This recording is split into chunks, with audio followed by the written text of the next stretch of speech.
Get ready for another week of Eastlake Walls football. The excitement starts now with an amazing pregame show live from the Den. Here are your hosts, David and Jeremy. Welcome, guys. We are starting week 5 interview pregame show, The Den, with Dave Oliphant and myself, Jeremy Budish.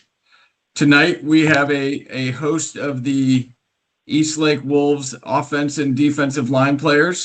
Tonight, we have Brady Painter, Jimmy Reed, Ryder Paterno, Mason Flynn, Caden Eaton, James Ort III, and Logan Karsh joining us tonight. Dave Oliphant normally would have his camera on. He flew in late tonight from Omaha, had a delayed flight, so he is in transit to Sammamish. And so he is going to take the safe route and not have his camera on tonight. But Dave is joining us as he's making that drive for the interview. So welcome, guys. Appreciate you guys all making the time to join us tonight for our pregame interview for week 5. So we're getting ready for one of the biggest games of the season, at least up on the plateau, the Battle of the Plateau. And we thought it would be fitting to get some of the linemen on here and just talk about, different aspects of that game in the season and how we've gotten to where we are today. So I'm going to go ahead and jump into the questions. So my first question, I'll start with Mason Flynn. How would you describe the chemistry among the linemen this season, Mason? I would say our chemistry is very strong. We've grown a lot on and off the field, and say we all trust each other to do our jobs. And I'd say we keep it fun at practice. I think that's what boosts our chemistry a lot. Great. I think that's right. I mean, we've seen the line be, very effective this year, a very succinct unit, and I would agree with that. Mr. Ort, how about you? What are your thoughts on the chemistry amongst the line this season? I'd say our chemistry is pretty tight. We've got a really good brotherhood, and then I just think through our interactions at school and on the field, it just boosts confidence for each other on the field, and it just helps us succeed. Agreed. No, I think we had a chance earlier this season to talk to Finn Waldron and Henry. And, they both echoed the same thing. And they talked about, really that brotherhood and the grit that you guys have developed in the off season and then in the preseason. And we're definitely seeing that this year in the performance of the line. So that's great. Let's jump to question 2. I alluded to it as I kicked us off. We got a couple of longtime Eastlake families, the Painters and the Reeds. What does, and we'll start with Brady, what does the Battle of the Plateau rivalry mean to you personally? Well, it's a pretty big tradition, we've been battling these guys every single year since youth, and just to play them on their homecoming game, it's pretty big. I have some friends at Skyline, just so if we beat them, when we beat them, it'll just be just a big game and lots of fun. Yeah, I agree. Hey, Brady, this is David. David here. If I could just add on that, Brady, I think about you last year. You missed the season. You had a rough injury. I think about all the way back to 8th grade, and we played Skyline. Some of these same seniors, 2026 seniors. I think most of you guys remember that game like yesterday. We were at Redmond High School, first game of the year. We hadn't beat Skyline. We had tied them a couple times, and then we had the COVID year we missed. And Brady, you had a huge game that year, I remember. And I think about fast forward to now, you missed last year. What is this game on Friday night in front of their crowd, their homecoming? What does it mean to you as an individual going into this week? It means a lot. I'm just super pumped and excited to be back. I worked hard over this whole off season just to get back and play this game. So I'm super pumped, super excited to play this. Jimmy. I feel like this rivalry has been going on since youth football, and I feel like it's very important to everyone on our team. because it's like very impactful.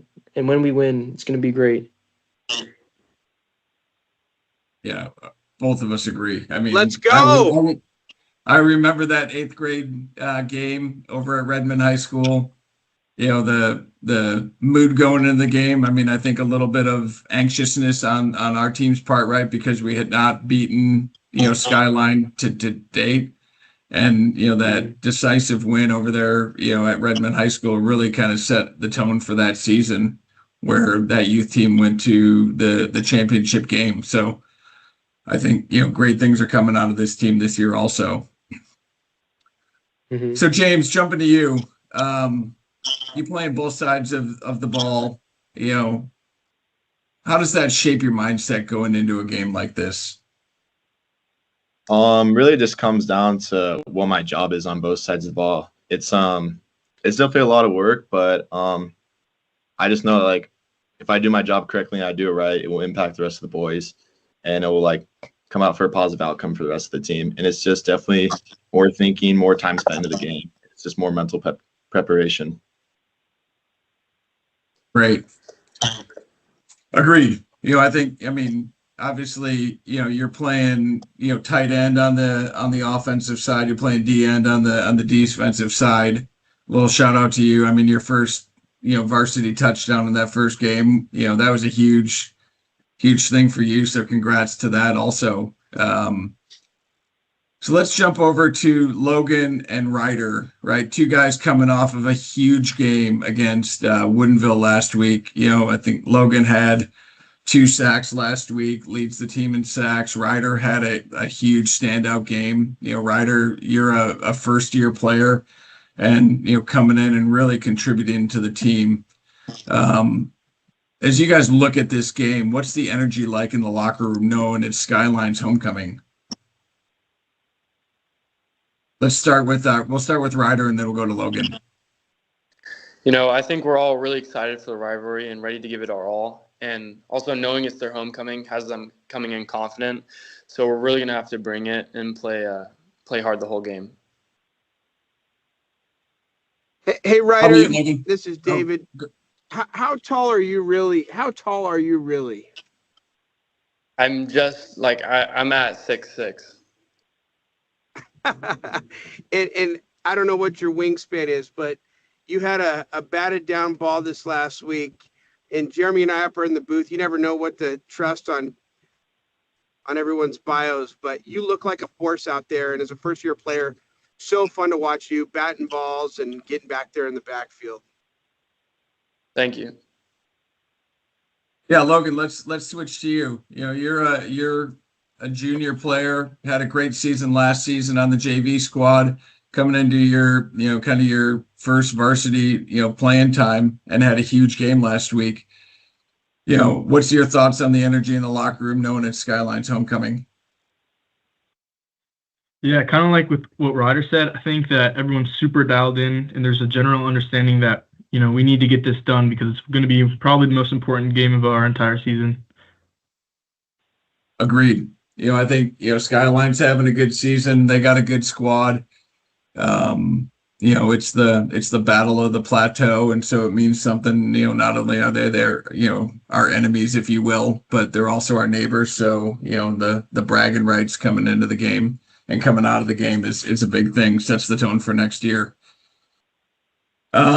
Let's jump over to, again, Ryder and then Jimmy Reed. We'll start with Ryder. When you're looking at game film of Skyline, what are you preparing for?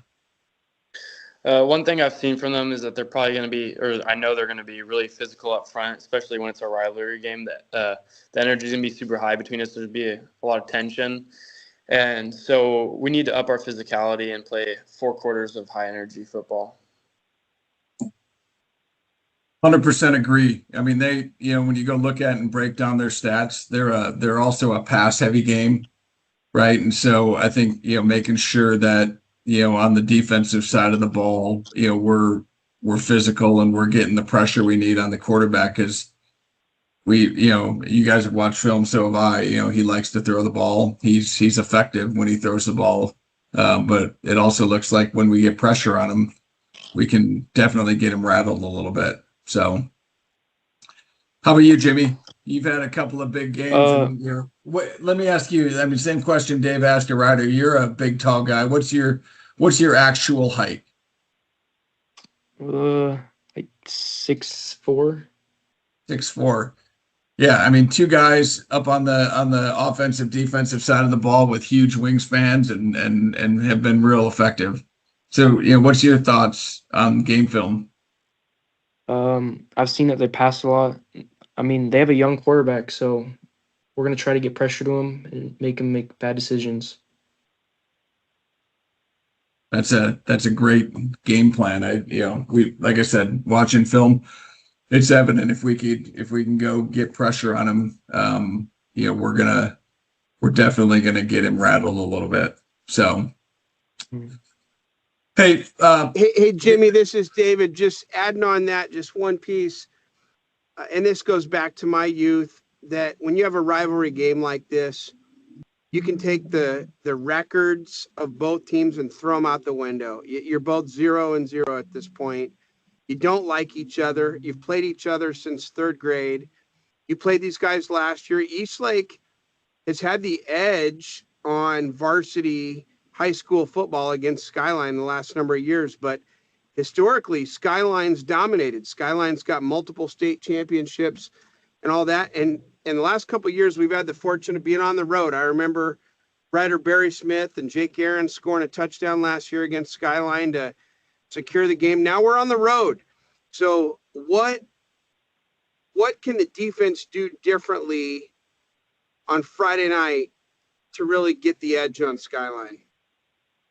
Going back to what Ryder Paterno said, we have to just be really physical up front. That's how you win football games. What does Coach Hutton say? We play defensively. They want to play with violence, energy, and what's I mean that's really the mantra of the defensive squad this year, right? Mm-hmm. Interesting fact, Dave, and you just talked about, the rivalry. I went back and looked at the last 10 years, and going into this game, we're split 50-50. Each team has won 5 of the last 10 games, which I found interesting when I was looking back at the win-loss over the last 10 years. So this is essentially a 0-0 match coming in. You guys get to set the tone. Let's talk a little bit about off season. So Mason Flynn, you were obviously a big part. You're a senior. You're coming in. Can you share some off season moments or moment that helped you build that bond as a unit? Yeah, I'd say a moment from our off season that built our bond a lot was the CWU camp. It was just one of our first chances to try out our skills on the field, and it was just so fun overall. Our team and skills, and we all got closer. I'd say that's a big part. That's great. Yeah, I heard really good things coming out of Central Washington camp, and the growth that you guys had coming out of there as a unit, right? I mean, played together a little bit down in Tacoma earlier in the preseason, but really kind of first time all together with the coaching staff and the squad, at Central Washington, and everything, reported out of there was there's a ton of growth. So flipping back to Brady, what's been the most challenging part of preparing for this week's game, other than the rain? Well, they run a 3-man front, which we haven't seen before. So just like that kind of different front, we've been preparing for that, just kind of changing some new play variations and adding some stuff. But just kind of the physical grind that we've been preparing for. And you can ask just anyone on the team. Our Tuesday, Wednesday practices are hard, so just preparing for that is good. Awesome. Yeah, I think, like you said, seeing different fronts, right? We've played a couple of wing T teams that obviously have a different approach to both offense and defense. And now going against Skyline that has that 3-man front, like you said, haven't seen it.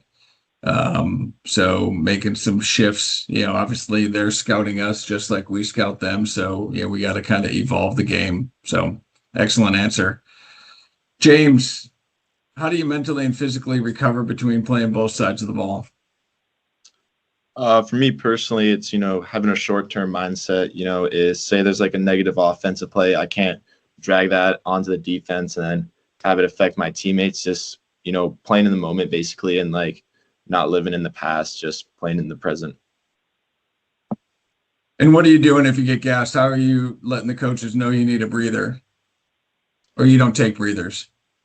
Coach Jones doesn't allow that. It's, hard 4 quarters, but if I do get gassed, it won't be a good day for me. But it's definitely tiring, but it's just part of the game. That's a fact. Caden, senior, coming into the year, what's one drill or workout that's made a big difference in your performance this season? I think a drill that's made a big difference in my performance and the team's is our live for 5. The first few games we came out pretty flat, and then after we implemented the live for 5, like going to the ground, starting off hot, the last few games we've started off the games with a touchdown and a 3-and-out on defense, and we've came out hot every single game since then. Yeah, I would agree. I mean, you go look at Gig Harbor and Tumwater, and both of those initial defensive stands were super impressive. I would agree a little bit flat coming out against Williamsfield, so we could see a difference, on those 2 games particularly, for sure. So sounds like that has been effective. Yeah. Logan, what's your approach to controlling the line of scrimmage against a rivalry like Skyline? I think that one advantage that our line has is that our speed is really unrivaled because we're super athletic compared to probably any other line that we've played against. So I think we should probably abuse that ability that we have and just beat them off the line.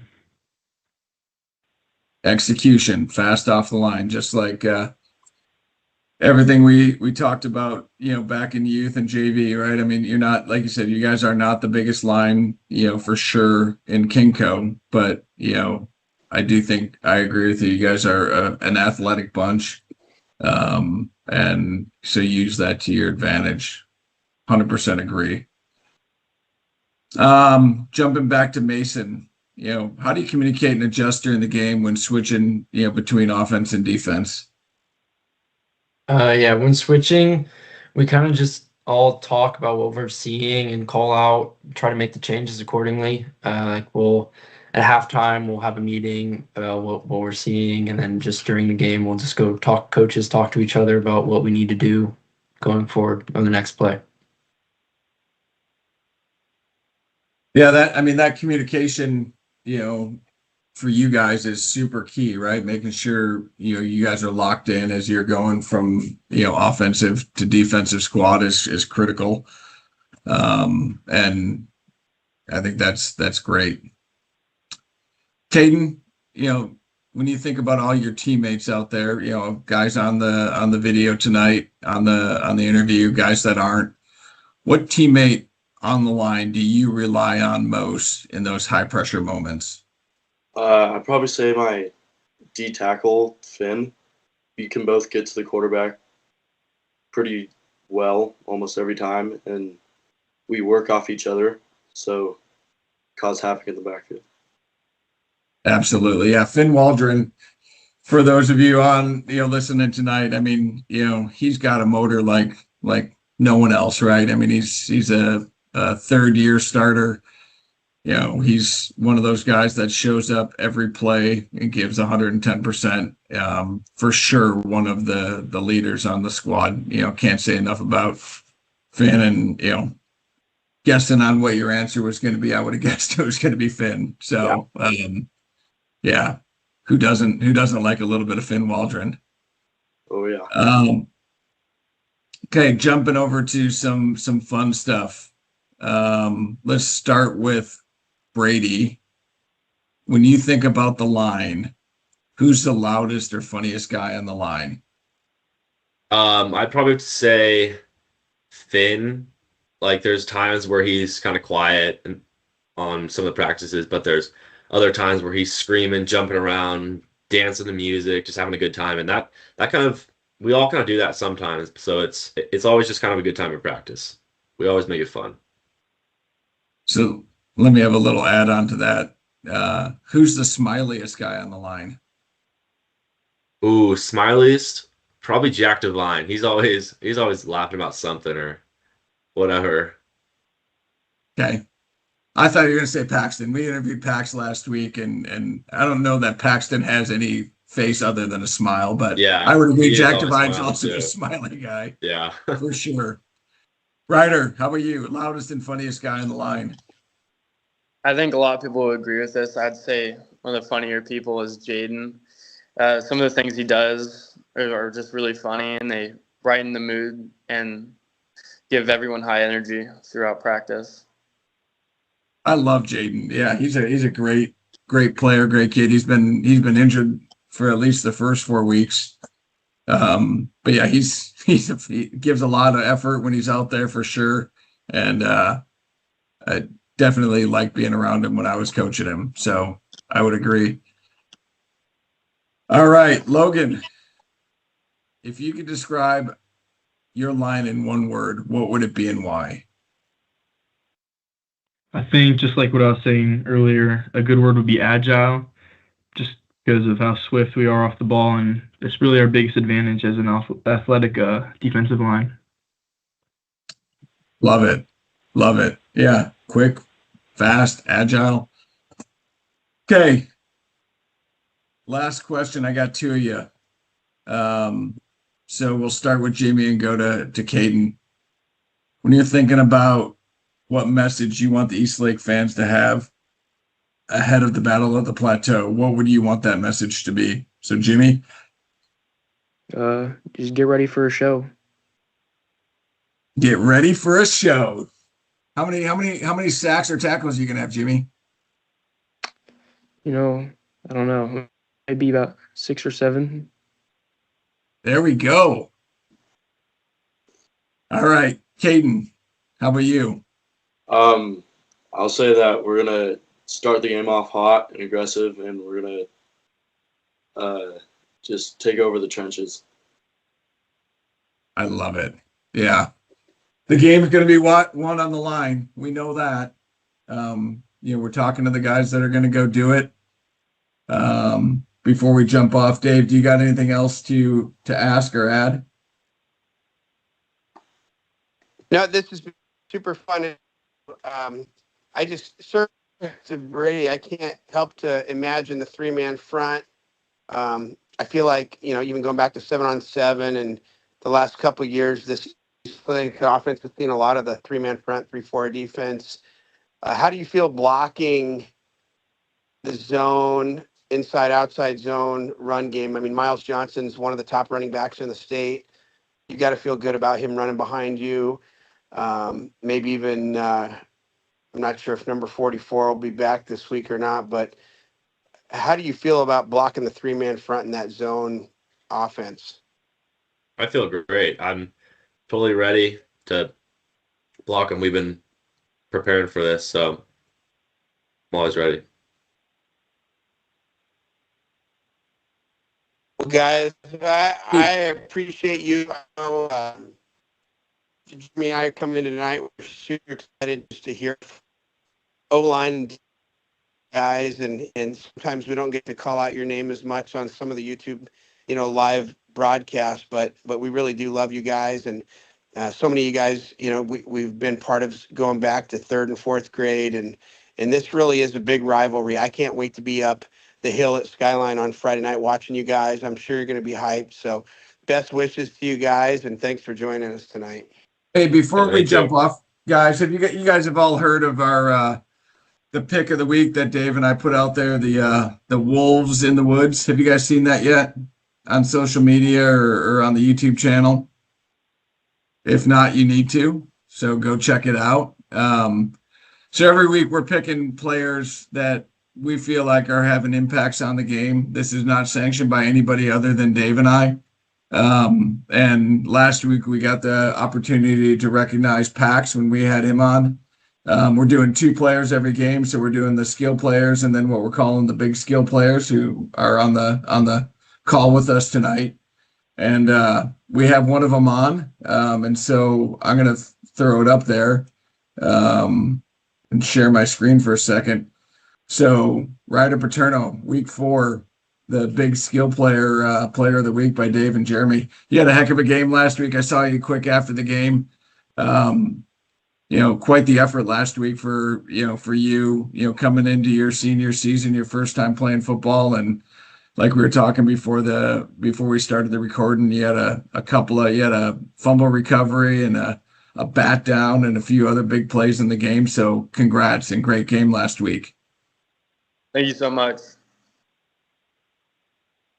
And with that, and we'll play that again at halftime when we announce the other player of the week at halftime this week from the live stream. So I appreciate all you guys hopping on tonight. I know you guys got homework and other stuff to do, but like Dave said, it's good to get to know you guys better. We're super pumped. We'll be up in the booth, calling the stream like we always do. And so go Wolves, beat Skyline. Thank you. Thank you.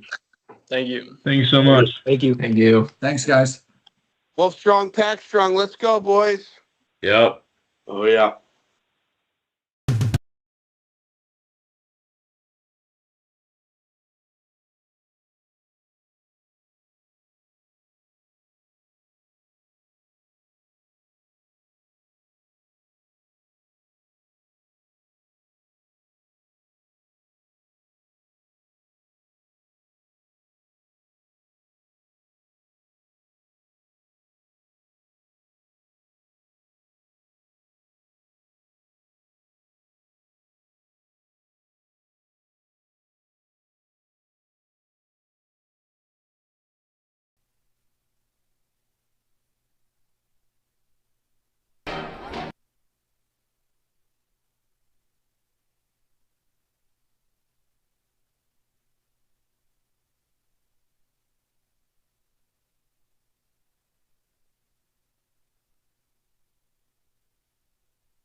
Good evening, football fans, and welcome to Week 5. Before we get going with our program, I'm going to talk about our sponsors. First, Kinsen and Kinsen Homes. Thank you for your years of support to the Eastlake football program, as well as the other clubs and programs. Kinsen and Kinsen Homes, your East Side and Seattle home experts. Pine Lake Ale House. Thank you for your year's support of Eastlake High School. Please join us for breakfast on Saturday and Sundays. Pine Lake Ale House, craft beverages, tasty eats, good times, and the best atmosphere in town. Cheryl Hill Compass Real Estate, helping Sammamish neighbors find their place to call home. LBM Travel, thank you for your support, LBM Travel. Let Leanne be your expert guide to travel and savings. And finally, Pepe Material Handling. Thank you to our newest sponsor, Pepe Material Handling. We appreciate your support of the Eastlake Wolves football. Now, welcome to Friday Night Lights at Skyline Spartan Stadium, just 1 mile down the road from Eastlake, where the Skyline Spartans are celebrating homecoming week. And tonight, it's more than just a game. It's the 2025 Battle of the Plateau, a fierce rivalry showdown against our Eastlake Wolves. The stands are packed, the lights are blazing, the energy is electric. This is the kind of night that defines a season, and for seniors, a legacy. This rivalry runs deep, and the last decade has been a tug-of-war between the two proud programs. Eastlake and Skyline are tied in the series 5-5 since 2014. Eastlake has won the last two matchups, 2024, Eastlake 29, Skyline 12, and 2023. Eastlake 9, Skyline 6. Skyline's last win came in 2022 with a 21-7 win. The 2017 clash went into triple overtime with Eastlake falling 24-31. Tonight, Eastlake looks to take the lead and remain the Plateau champs. Skyline, under the leadership of Coach Paul Pellier, Skyline enters Week 5 with a 3-1 record, showing resilience and growth through the first half of the season. Key players to watch tonight on the Skyline squad: Bob Kasinga, wide receiver and strong safety, number 87 yards per game, an explosive deep threat. Colin Champ, running back, 3 rushing TDs, the engine of the ground game for the Spartans. And Luke Morgan, 2 interceptions and clutch on both sides of the ball. And lastly, Owen Sweethoff, a versatile and physical 2-way asset to the Skyline Spartans. Skyline's defense has been opportunistic, and their offense is finding rhythm at the right time, with the home crowd behind them expecting fireworks. Now for our Eastlake Wolves. Eastlake comes in with a 2-2 record, but they're loaded with talent and ready to spoil Skyline's homecoming. Key players: quarterback senior Ryder Berry-Smith with 698 passing yards and 8 TDs. Senior running back Miles Johnson, 473 yards rushing, 6 rushing TDs, 2 receiving TDs, and a defensive touchdown so far this season. Miles also has 21 and a half tackles. He is a true all-around threat. And wide receiver, senior Chase Hanchka, 197 yards receiving and 2 touchdowns. And lastly, first-year player Landon Johnson, a D1 lacrosse commit to Cornell, but on the gridiron, he's a spark plug with 144 kickoff return yards and 12 tackles. Tonight, we're going to see the return of Colby Johnson. Missing the first 4 games, his impact could be felt immediately. Eastlake's offense is dynamic. Their defense remains hungry. It isn't about the record. It's about the pride, the momentum, and playoffs. Implications for playoffs are deep with this game tonight, and defending the home turf for Skyline to flip the rivalry is the narrative that they're telling. For Eastlake, it's all about continuing their recent dominance and making a statement. The Plateau is watching. The lights are on. The crowd is roaring. So buckle up, fans. It's Eastlake. It's Skyline. It's homecoming. It is the Battle of the Plateau, and it starts right now on your home for Eastlake football. Dave, welcome. All right, Jeremy. The captains are taking the field. 20 Miles Johnson, 56 Volpone, and 64 Waldron. 3 captains out there. Looks like 33 Luke Morgan, who is one of my players to watch. Hunter Hickson is 33, and 72 Caleb McBride for Skyline. Jeremy, I'm so excited for this game tonight. This has been an amazing rivalry going back for years. Eastlake in their red pants, black helmets, white jerseys, and Skyline in their white helmet, white pants, green jerseys. It's just an amazing environment tonight. Crowd is electric on both sides of the field. Before you got here, Dave, the announcer was saying this matchup has happened 48 times. That is probably the biggest rivalry in Kinko. And this is a big game. As we line up for the national anthem here, we'll take a minute, but Skyline's coming off a couple big wins. They beat Issaquah, Bothell by touchdowns in the last 2 weeks. This game is basically a mid-season playoff game for both of these teams, just like you said. And I would say, being around some of the players this week, I haven't seen a level of focus and drive that I've ever seen out of some of these boys, these young men, I should say. Agreed. If you're tuning in, like, subscribe, give us some love on there. I'd even appreciate a text if the audio sounds good. Tonight we're behind the visiting bench. We're standing behind the cameras. The home sideline has a huge covered bleacher. The visitor is uncovered, so there is some disparity there for treatment of the visitors. But we are behind the visiting sideline which is nice that we have our own booth, actually. We're right on the 50-yard line. We're here with our friends Sean Crandall, Andrew Brill, and company. Sean Goldie down the way doing the huddle. And here the captains come over to the sideline. The Skyline team has not taken the field yet. The Skyline boosters have some kind of blow-up structure. Looks like the youth might lead the way out tonight. Skyline, like Eastlake, has a great legacy of strong youth football. Some great players have come out of this program. And here the home Skyline Spartans take the field for their homecoming game.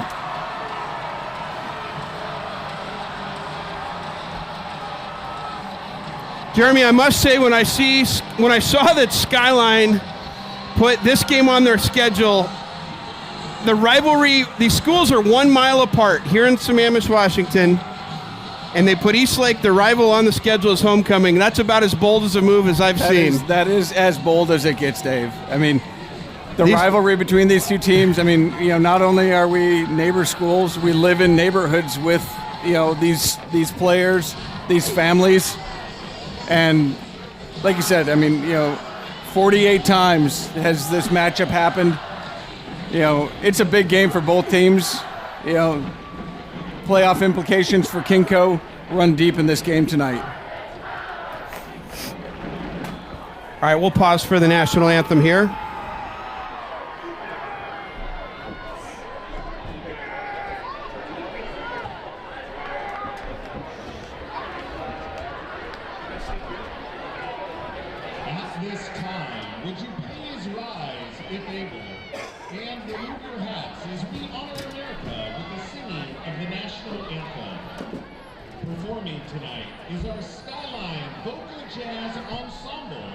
Conducted by Benjamin Cedarquist.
Jeremy, it feels like Friday Night Lights, brother. This is as good as it gets. Temperature's about 59 degrees. We got a pretty still night out there so far. Temperature's dropping after a rainy week up here in Sammamish. It's nice to have a little reprieve from the rain. Overcast, mixed clouds, if you will. Got here earlier tonight. The sun was shining. It was a great atmosphere as everybody was getting ready for the game. So looks like it's going to be a dry, beautiful Friday night. It does feel like fall. The leaves are changing a little bit.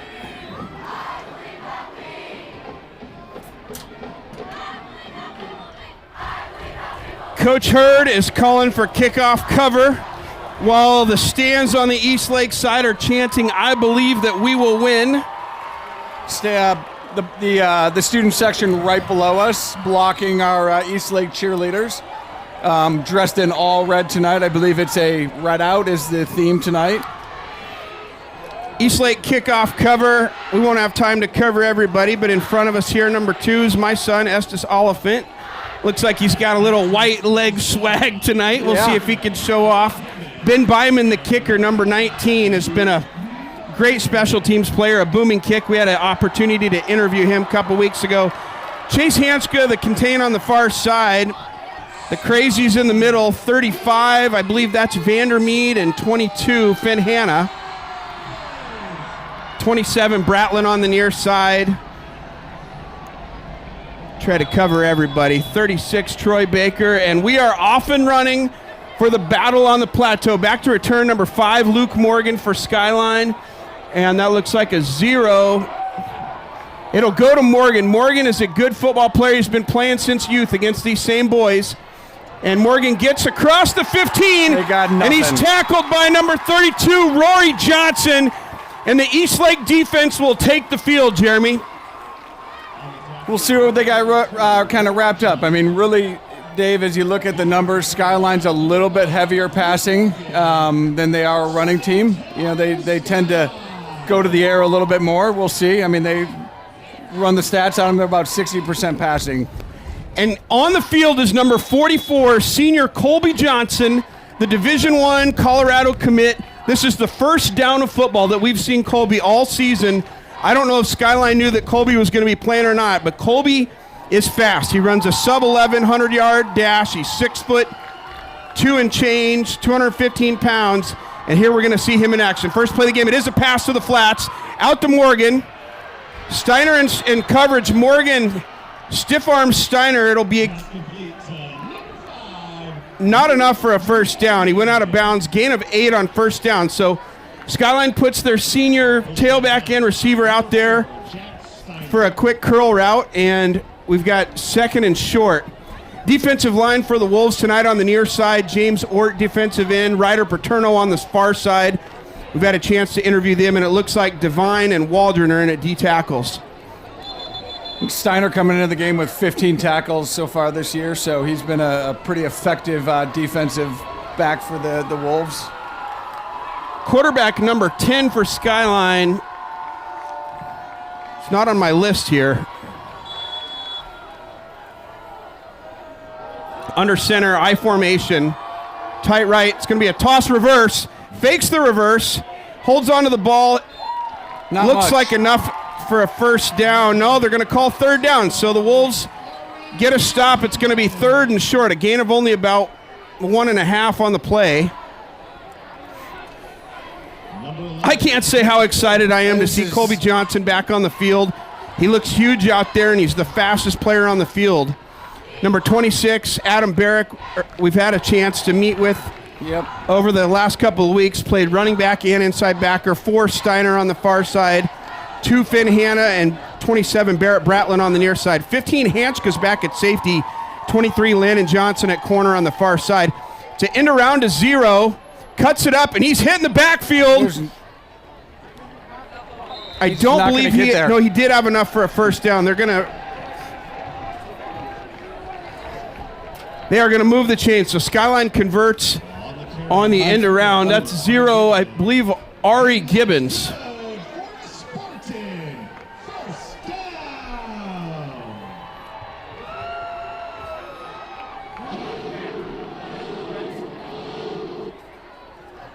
Quarterback's in the shotgun, trips on the near side. Colby Johnson looks to blitz with the 4-man front. Hard count. Quarterback's going to throw on first down. A curl route to the far side. That's 3. Landon Johnson in coverage. That's Bupe Chisanga, senior. Another good gain on first down for Skyline. In the pregame discussion, Bupe's been a very effective player for the Spartans this year. So Skyline having a couple productive plays here. Brings up another second and short. 5, again, senior Luke Morgan on the near side. Follow him. And we've seen Bupe Chisanga, number 3, already get the ball. Twins on the near side. 2 running backs in the backfield. Skyline in the shotgun. Handoff up the middle. Hit by a pack of Wolves, but not before he gets a first down. That'll get Skyline out to about the 43-yard line. They got good penetration on that run.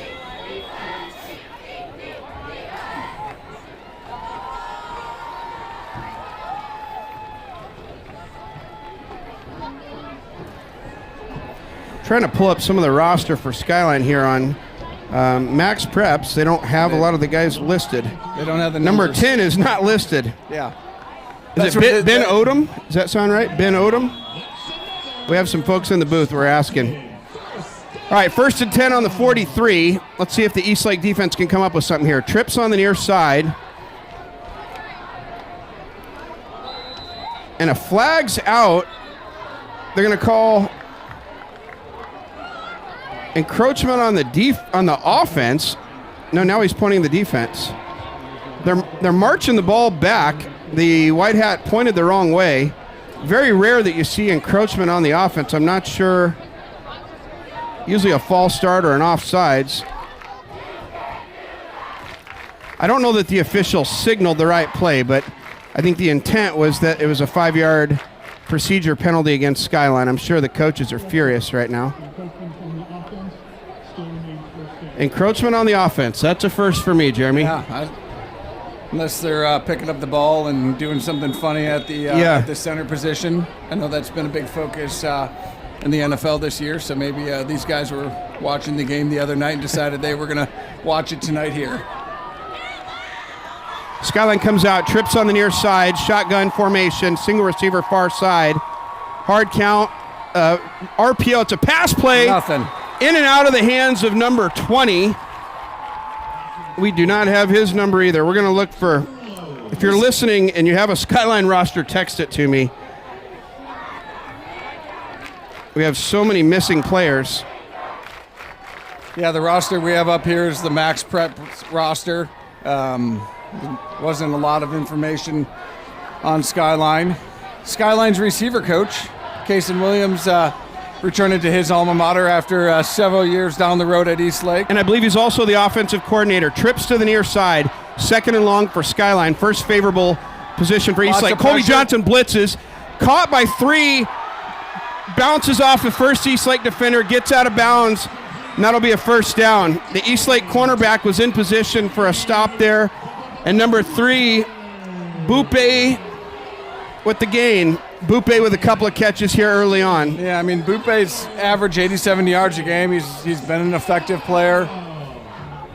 You know, Eastlake got some good pressure, but they couldn't quite get to the quarterback. And with that, they convert. Chase Hanska, who's back in at free safety tonight, interesting stat is he's had a pick against Skyline every year going back to 4th grade. And it's odd that this year Chase has played mostly defense.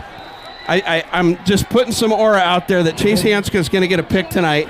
He hasn't played a lot of free safety. I think they're resting Miles Johnson a little bit, and who's played a lot of free safety. James Ort, the junior, playing both sides of the ball with the tackle. So a good drive here by Skyline. 2nd and 7 inside Eastlake territory on the 42-yard line. Ball is spotted on the far hash. Trips on the near side. Watch number 5, Morgan, the senior. Low snap. It is a receiver screen. Whistle dead. Flags fly. Dead ball. False start on the offense. So that's a favorable play for the Wolves on 2nd and 7. That's going to make it 2nd and 12. The ball was going to number 5, Morgan. Morgan plays receiver, but I would tell you, I remember going back to rookies football. I believe his 3rd grade year, he ran about a 90-yard touchdown to win the championship for Skyline that year. I think it was against Bellevue. And he's a good ball carrier when the ball's in number 5's hands. And I would guess we're going to see him a little bit on both sides of the ball tonight. He's had 2 interceptions on the season, so he's definitely a two-way and threat. He's guarded by Division I lacrosse commit Landon Johnson on the near side. Trips on the near side. Single receiver far side. He's looking at the trip side. Looks down the middle. Lots of pressure. Looked like a screen, and he's going to go down. That's Ryder Paterno, the senior. We just interviewed him. He had a big game last week. His first season of football, and Ryder now 2 games in a row starting to feel his vibe, and that's going to bring up 3rd and long for the Spartans. Ryder Paterno, he comes in, his bios for number 18 are 6'5", and his arm reach has got to be just massive. And he confirmed that for us. Okay, quads receivers to the near side, empty backfield, single receiver to the top. looks like a screen or a slant to the middle. Hit hard. Nice hit by Barrett Bratlin. Right Number there. 20 goes down, and that's going to bring up 4th and long. Skyline will punt. Good productive drive, the first series of the game. It's very but reminiscent Eastlake will get of the ball back. The first couple games where we had good stops on the first drive. Last week we were a little slow as we came out against a spread versus a wing T team, but good to see the Wolves buckle down tonight and make that stop on this first drive. And the Skyline offense was productive, but they blew up with 2 5-yard penalties and then that sack by Paterno. And now Miles Johnson's back to return. The ball will be punted very short. Miles is calling fire, fire, fire. Eastlake will get away, and the offense will come on the field on the 28-yard line here with 7:35 to go in the first quarter. So let's talk about the Eastlake offense coming out. So Ryder Berry-Smith, almost 700 yards passing, 8 touchdowns. He ran one last week. He's been super effective this year. Obviously, our favorite buddy, Miles Johnson. He's 400 and change this year so far through the first 4 games. How many touchdowns does Miles have? I know you got it at your fingertips. Miles has 8 total, 6 rushing this year. I think 1 pass receiving and 1 defensive touchdown. I'm sorry, 9. He's got 9. 9 counting defeats. 2 passing. Okay, so Hanska's on the near side with Landon Johnson. Budis and Ort in at tight end and wingback on the far side. Heavy run formation for Eastlake with Miles Johnson in the backfield. Miles motions out. Looks to throw to Miles, but no, he's taking a shot to Hanska. First play, he's all over him. Hanska's got it across midfield and still fighting inside the 35-yard line. And there was a ton of conduct on Hanska. I'm shocked there was not a flag on the play. The officials are letting them play. I love that. Hanska goes up on what was basically a 50-50 ball. Coach trying to make a statement first play of the game. Ball was a little bit underthrown. Okay, Coach, here's an interesting play. Jeremy, we've got 18 Paterno in the game. We've not seen Paterno come in at tight end. So this is a game you mix it up a little bit. We've got 18 Paterno in. I did not see who came out, so let's look at the formation. It's going to be Ort and Budish on the near side and Paterno on the far side. So it's 2 tight ends. Hanska's the only receiver in the game. Heavy run formation. Skyline blitzes up the middle. Miles avoids first contact and is able to slip forward for just a couple. Never loses his feet, and that just seems to be how Miles goes. Just drop low and keep driving. Small gain on the play. Bring up 2nd and long. I heard rumblings that we're going to see some extra big sets this week. Just kind of mixing up and throwing something a little bit different. Talk to the guys, and Skyline plays a 3-man front. We haven't gone up against a 3-man front yet. Now, it does look like they're kind of in a 4-man front with number 2 as a DN there. Agreed. But they are in a 2-safety look. So it's basically 7 men in the box. And a handoff to Miles inside.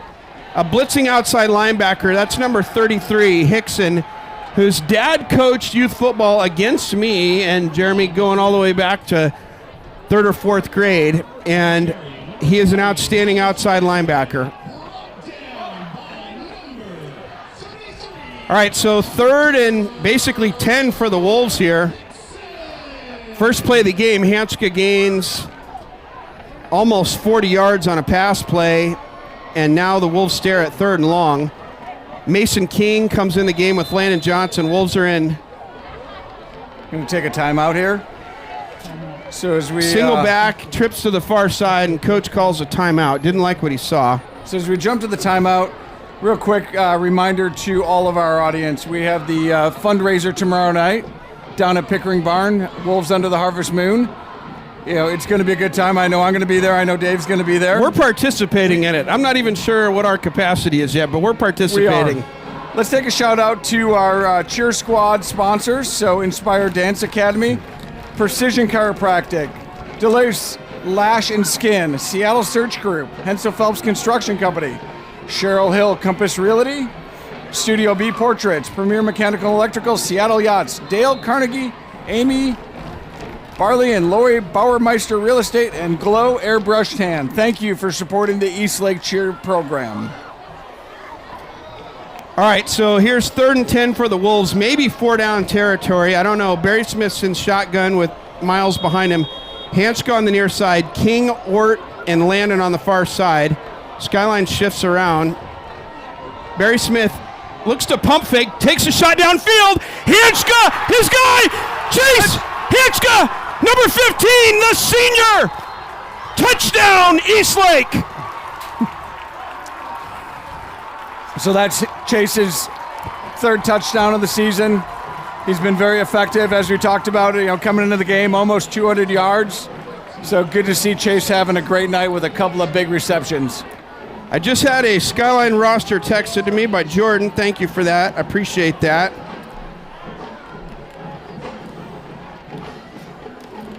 So in on the PDAT, Ben Byman. Ben has been, I guess, perfect on all PATs so far this season. I think his stat to date is 9. So kick is up. It is good. So there's and the Wolves score their first drive of the game. Sophomore Ben Byman remaining perfect on the PATs this year. So Ben is so good, so fun to watch. Great young guy. We interviewed him a couple weeks ago. Very humble. And one of the few sophomores that's getting meaningful playing time on the squad this year. Well, that's a start that Eastlake wanted. Skyline started with the ball, had some productive plays. The Eastlake defense was able to bend but not break. And then the offense really did not run the ball well that first drive. It was 2 plays, both Barry Smith to Hanska. And that last play, what I will say is the offensive line had good protection. Barry Smith gave a little shoulder pump fake, stepped up in the pocket, and threw a dot to Hanska. And then Hanska is a very strong receiver. I don't know what he's listed at, but he's one of the strongest pound for pound on the team. He's around 190, and he's hard to tackle. Once the ball's in his hands, he's almost a running back. And down there on the 5-yard line, I don't think there was any stopping him. Byman boots it deep to Morgan. He takes it at the 1. Good coverage by the team. Looks to get outside. Eastlake trips over themselves. And Hanska, who just scored the touchdown, brings number 5, Luke Morgan, down. 29-ish yard line.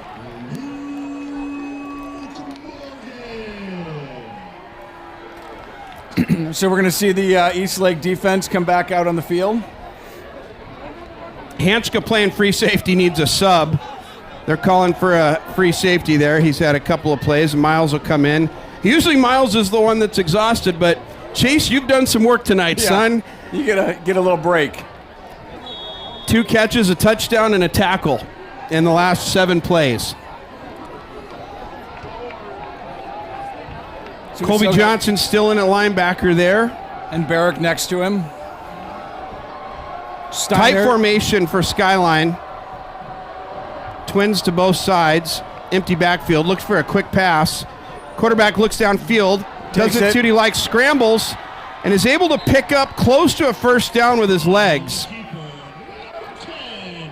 Yeah, it looks like they're going to give it to him.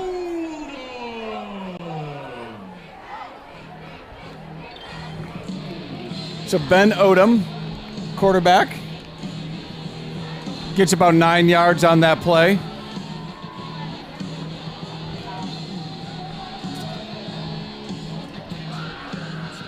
Okay. Skyline comes out again in the shotgun. 2 running backs next to the quarterback. Twins to the near side. Tight end on the far side. Eastlake still in the 4-man front. Hard count. Pass play. Looks to the quick curl. That's number 3, who we've seen several times today, Bupe. The announcer, whenever he catches the ball, says Bupe, so clearly a crowd favorite. Spartans get across field for the second time tonight.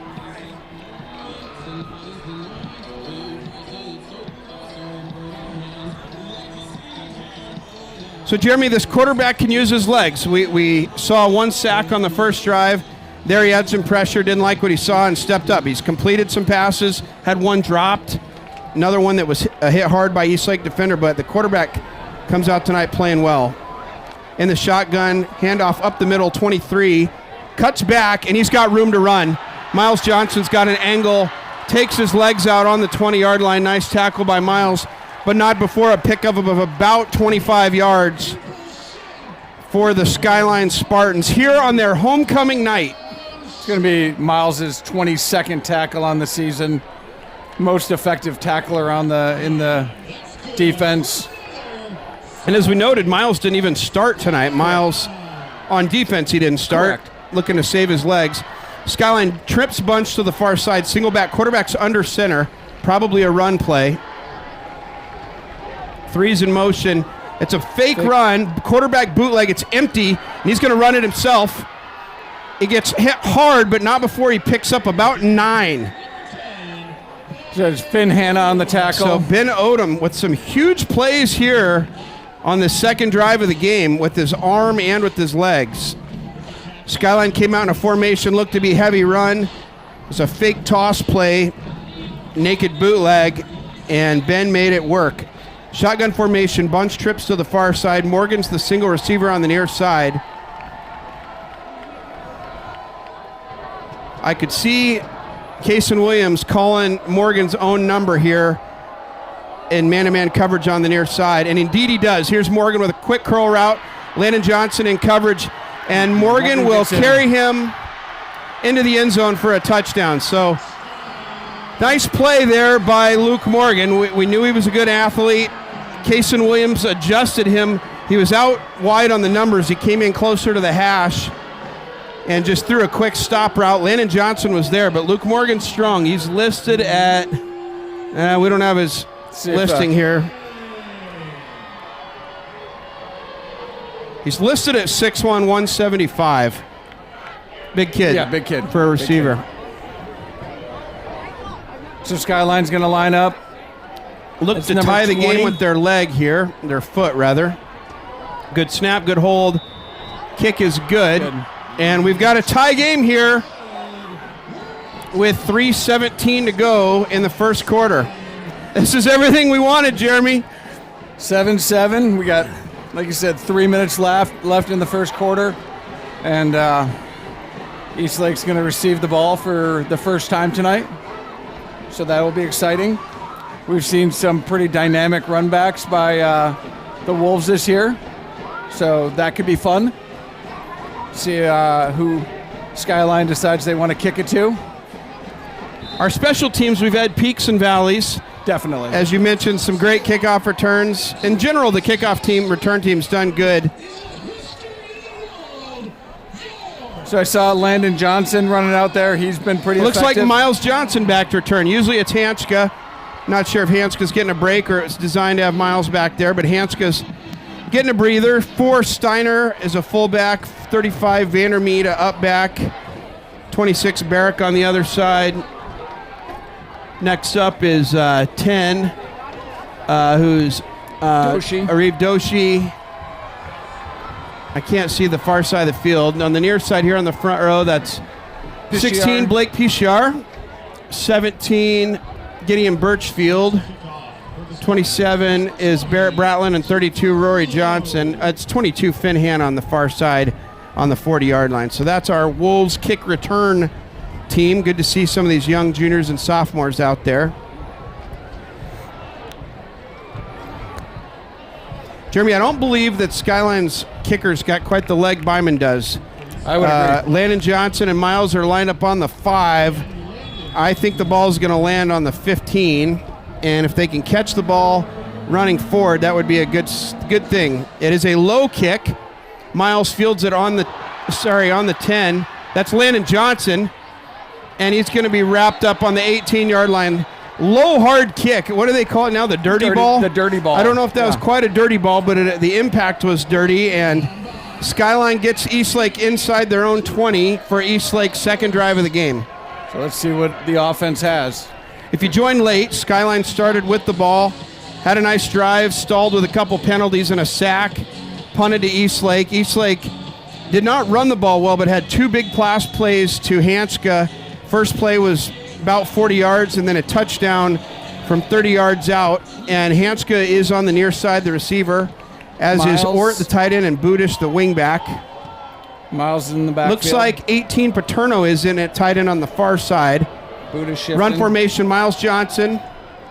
Miles brought down, but not before he picks up a few on the play. It'll bring up second down.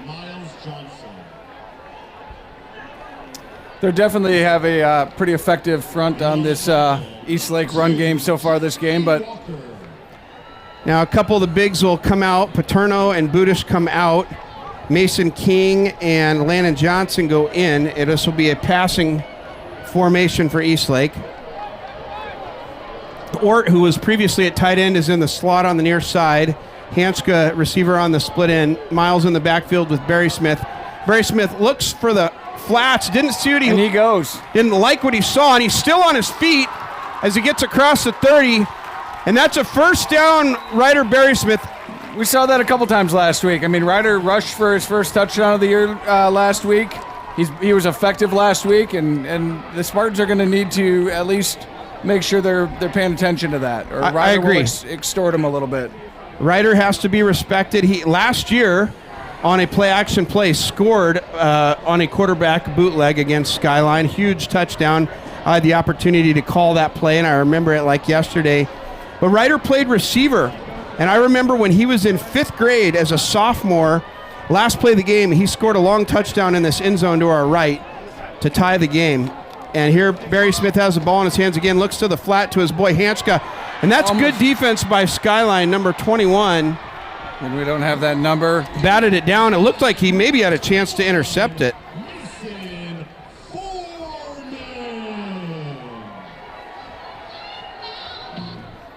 That's 21. 21 is Chase Dunbar. They just said something else over the PA, but that was Dunbar.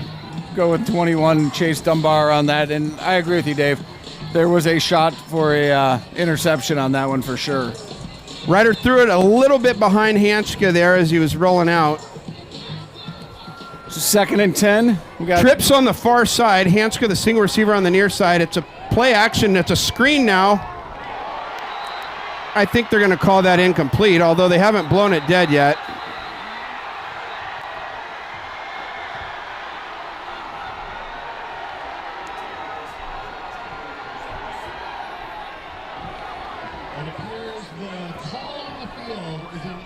Incomplete pass. I never saw an official signal incomplete. I would agree. But it is 3rd down. The White Hat is calling for 3rd down. It was a very late call, but I believe the right call. Mason King was the intended receiver. It looked like he never quite had it. And that'll bring up 3rd and 10 for the Wolves. We've been here a few times tonight. Barry Smith over on the sidelines with first-year head coach for the Eastlake Wolves, Greg Hurd. Greg replaced Scott Hare, who had been head coach the last couple of years. And Hurd has been amazing since he joined this team. From off-season 7-on-7 and weights to coaching this summer and this fall. Barry Smith in the shotgun, twins on both sides. Mason King motions. Lots of pressure. They throw to Miles on the other side. It was almost the same look. And here he goes! Miles Johnson with the first down. There is a flag on the 39-yard line, and that's in the vicinity of what could be holding. So we'll wait for the call on the penalty. We've said this a few times, but Miles is like dial up a friend when Barry Smith needs some help, and there he was. Miles caught the short pass and with his legs picked up 20-plus yards, but it's holding. It will be a spot foul, so this is interesting. It appears the foul was on the 40, so the ball is going to go back to the 30, so it's a net.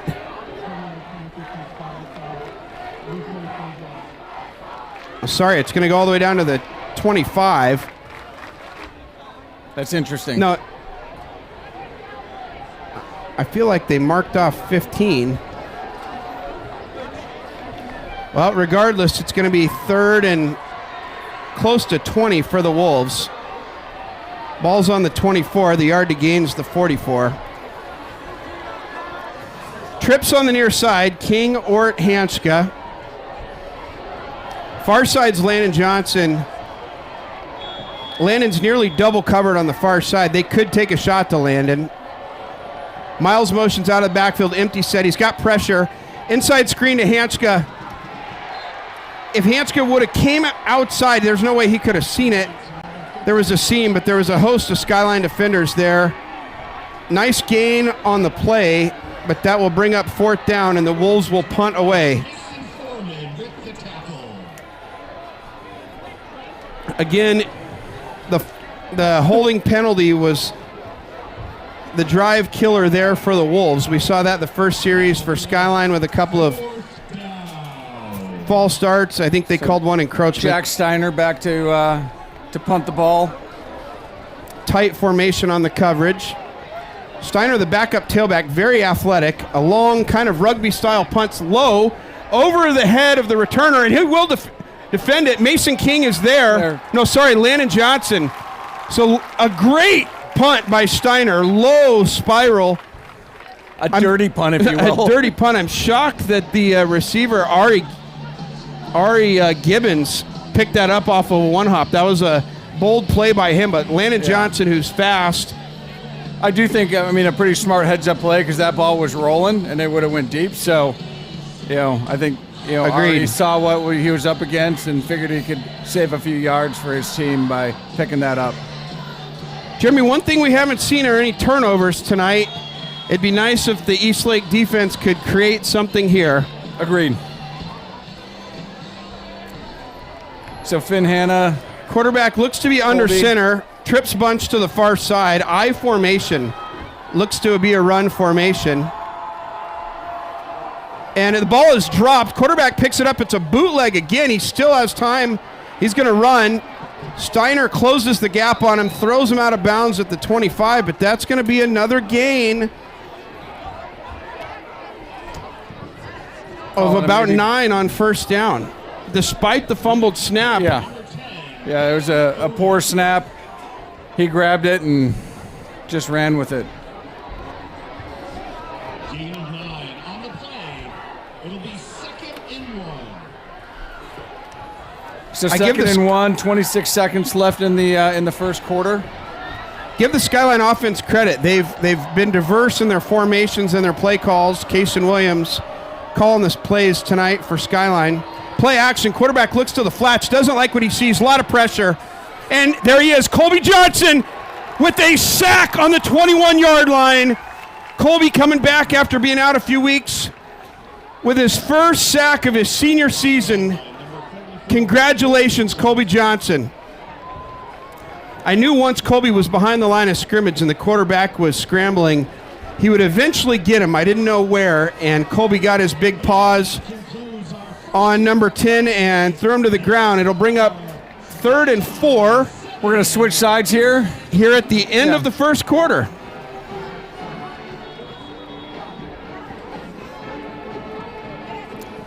Okay, so as we switch sides, let's talk about our sponsors one more time. So, Kinson and Kinson Homes, thank you for your years of support of Eastlake football program, as well as other clubs and programs at Eastlake. Kinson and Kinson Homes, East Side and Seattle home experts.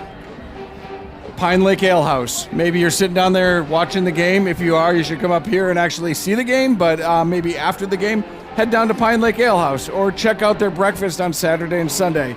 Pine Lake Ale House, craft beverages, tasty eats, good times, best atmosphere on the plateau. Cheryl Hill Compass Real Estate, helping Sammamish neighbors find their place to call home. LBM Travel, thank you for your support. LBM Travel, let Leanne be your expert guide to travel and savings. And Pape Material Handling, thank you to our newest sponsor, Pape Material Handling. We appreciate your support of Eastlake football. If you haven't done it already, like, subscribe, join us every week. Jeremy, that's my favorite comment that you make every week because you're like the last assumed YouTuber, construction industry from Wisconsin, and now you're liking and subscribing. I love it. That's right. All right, this is a big down. I call this money down. 3rd and 4, a chance for the Wolves to get off the field. Skyline's trips formation to the far side, single receiver to the near side. Shotgun formation. Hard count. Jimmy Reed's in the game. I noticed a defense tackle. Yep. Pass to the middle. Caught. Nice catch by number 11. Hit hard by Colby Johnson. That's Sailor Jones, the senior. I'm shocked that he held on to it. Barrick was in coverage. That was a big hit. Colby lowers the shoulder with a legal. It's hard to get a legal big hit on a receiver right now, but that was a nice hard hit by Colby. But agreed. Doesn't matter. Great play by Skyline to get the first down. They come out in the same formation. Trips on the far side, single receiver to the near side. Short throw to Morgan in the flats. Steiner not able to get there. And Morgan's quick. He gets to the outside and picks up 5, 6. Almost where they spotted. It looks like 7 or 8 on first down.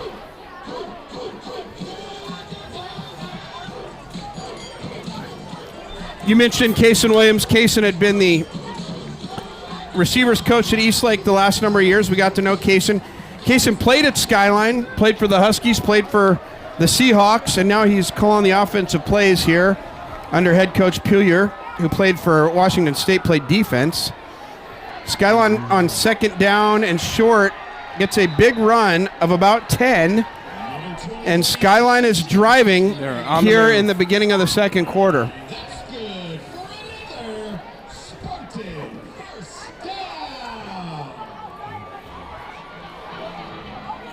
Yeah, I mean, really, that first drive kind of stalled out with some penalties. We've seen Skyline be pretty clean on the penalties on the last couple drives, and really effectively move the ball. Number 3, Bupe, out here on the near side. Good receiver guarded by Mason King.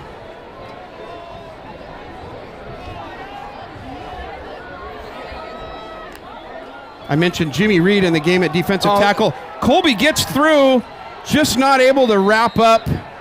He came fast. He came flying through. Had him, slowed him down. 64, Finn Waldron coming in the game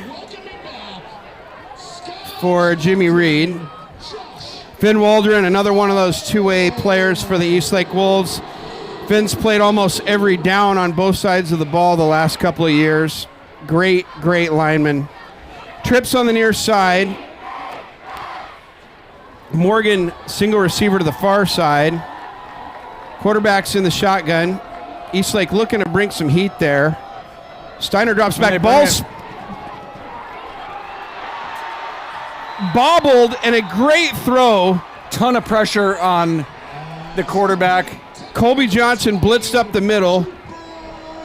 He got hit as he threw, and Miles Johnson was in the vicinity. I thought that might be an opportunity for an interception the way the ball was thrown, but another big first down for the Spartans.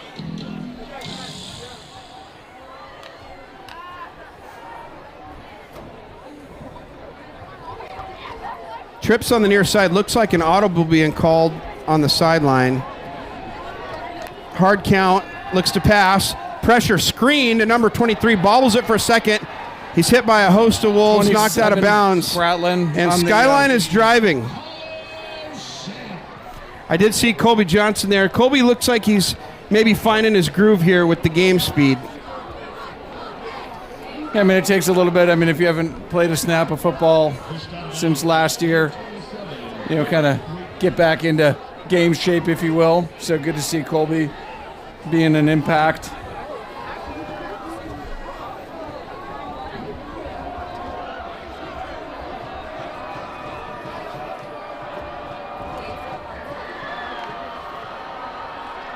Skyline pass completed to 20. A bunch of Wolves on the tackle. A little bit of a gain there.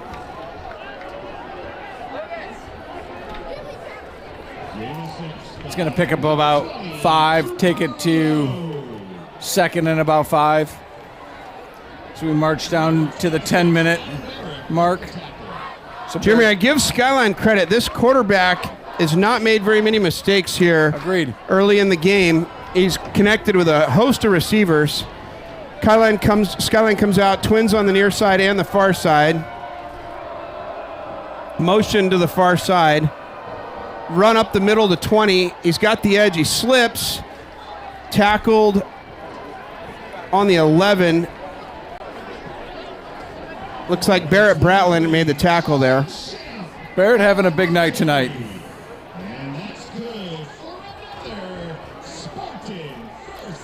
So the Spartans are knocking on the door for their first lead of the night. Eastlake scored first to go up 7-0. I can't tell. The boxes are still up, or the markers are up, but it looks Yeah, like they are up. They could get a first down. there's not much between that last one and the first down marker.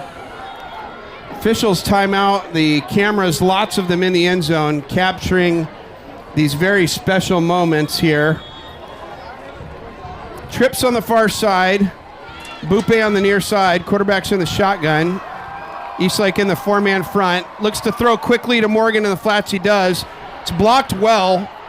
Gets inside the 10 down to the 5-yard line.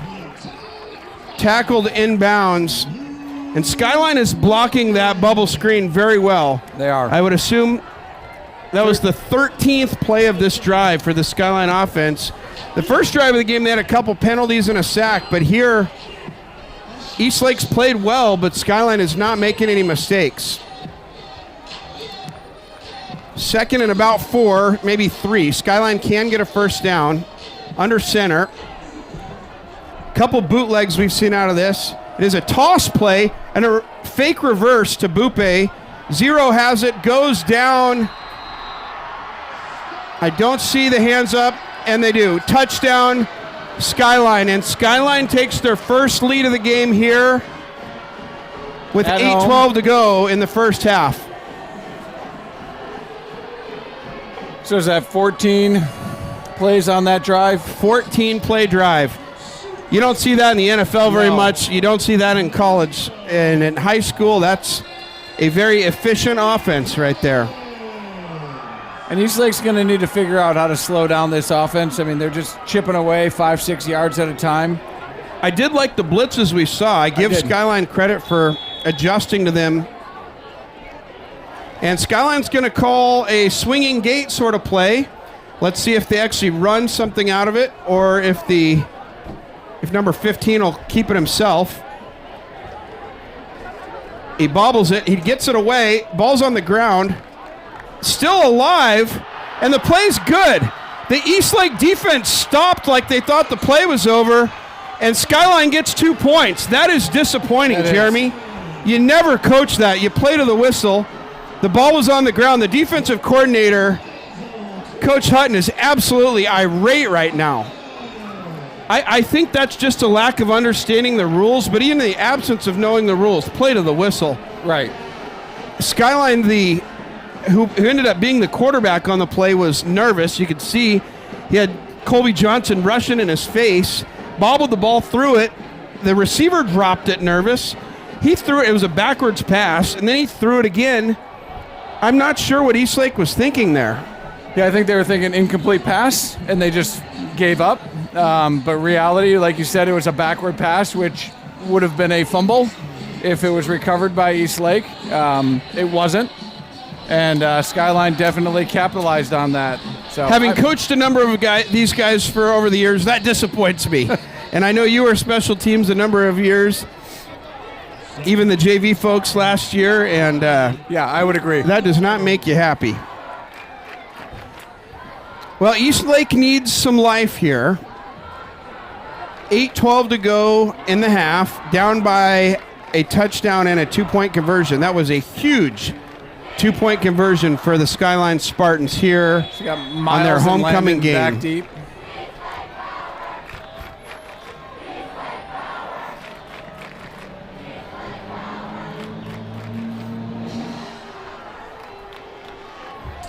Landon Johnson receives it. He's very fast. He's got a seam, but the Skyline Spartans, some extracurricular, and I appreciate the official having both teams walk away. Yeah, so number 0 from Skyline threw Finn Hanna like a rag doll. Well after the whistle, but again, you know, it's football. Rivalry game. I'm glad to see the officials letting them play. That's a mature official in the white hat tonight, letting these teams go at it. So Eastlake comes out in a 4-receiver set. Hanska, Ort, King to the far side, Johnson to the near side, Barry Smith and Miles in the backfield. It is a handoff. No, faked to Miles, and Landon Johnson breaks a couple tackles and picks up close to 10 on the first down, made the first defender miss. We didn't get a chance to talk about the Eastlake offensive line yet. We've got 77, Paxton Jacobson, the center. We had a chance to interview him a couple weeks ago. We've got Finn Waldron, the left tackle, with Jack Devine, the left guard, both studs. And on the far side, 56, Henry Volpone, and 50, Brady Painter, both seniors. Pistol handoff, fakes to Miles, and here goes Barry Smith on the bootleg. Stiff arms Morgan, but not before he picks up the first down. I know the Skyline sidelines cheering that Morgan tackled the quarterback, but Barry Smith picks up the first down, and that'll be 1st and 10 for the Wolves from the 43. Yeah, they bit hard on Miles getting the ball, and Barry Smith was able to capitalize on that. Good to see a little movement on the Eastlake offense on this drive. And we had the opportunity to talk to some of the linemen. You know, Brady Painter was one of them this week, and great to talk to Brady. Great to have Brady back on the field after being out all last year. Trips to the near side, 4-receiver set. Eastlake wasn't even set when the ball was snapped. It's passed to Mason King.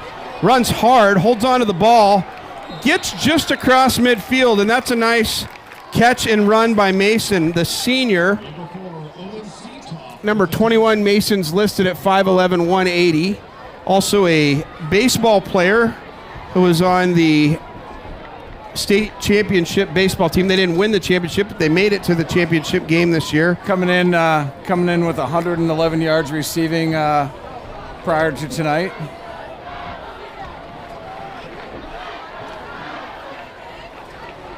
Landon and Nolan Budish to the near side. King and Hanska to the far side. Handoff to Miles. Budish with a nice block. And Miles will get inside the 45. And Jack Devine with a pancake on number 44. I think he's going to feel that one in a little bit. Yeah, big Jack Devine coming down. Not somebody I would want to have running down the line at me for sure. I think 44 is the D tackle. Apologies for the rosters tonight. We've got actually last year's roster, so some of the guys, we don't have their numbers for Skyline. Barry Smith, 3 receivers to the far side. Miles behind him. Barry Smith takes a shot. Landon Johnson, interference. I think they're going to have to call something there, and the flag comes out. It was not Barry Smith's best ball. He threw it a little late and a little behind his intended receiver, but that will be a defensive pass interference on. That's not a spot foul. Right 0 Ari Gibbons. Yeah, it's not like NFL. That will be, I believe, a 15-yard penalty and a not an automatic first down. The pass interference is just a 15-yard penalty. So it will result in a first down. So we'll watch the official mark it off from the 44. I believe it'll take us down. Oh, sorry, it's a 10-yard penalty. No, it is 15, to the 29-yard line. 29-yard line. All right, Eastlake in a 4-receiver set. Budish, is in the tight end on the near side, so one tight end, twins to the far side. Budish with a nice block on Miles' last run. Landon motions, and it's a handoff to Miles up the middle. And I give the Skyline defense credit. They are keying on Miles Johnson, our senior stud, who week 2 was Washington Football Player of the Week for the entire state, all divisions. That night he had a couple of touchdowns rushing, 1 receiving, and 1 95-yard fumble for a touchdown. And I don't even know if I call it a fumble because I don't think it actually ever hit the ground. It did not. He stripped a strip 6 touchdown. King, Budish, and Hanska on the far side. Landon on the near side. Barry Smith calling the signals. He's got a blitzer. He gets rid of it. And Landon Johnson catches it. His defender slipped down. And Landon with a nice catch and run gets the Eastlake Wolves down inside the red zone to the 14-yard line, and Eastlake is knocking on the door to tie this game.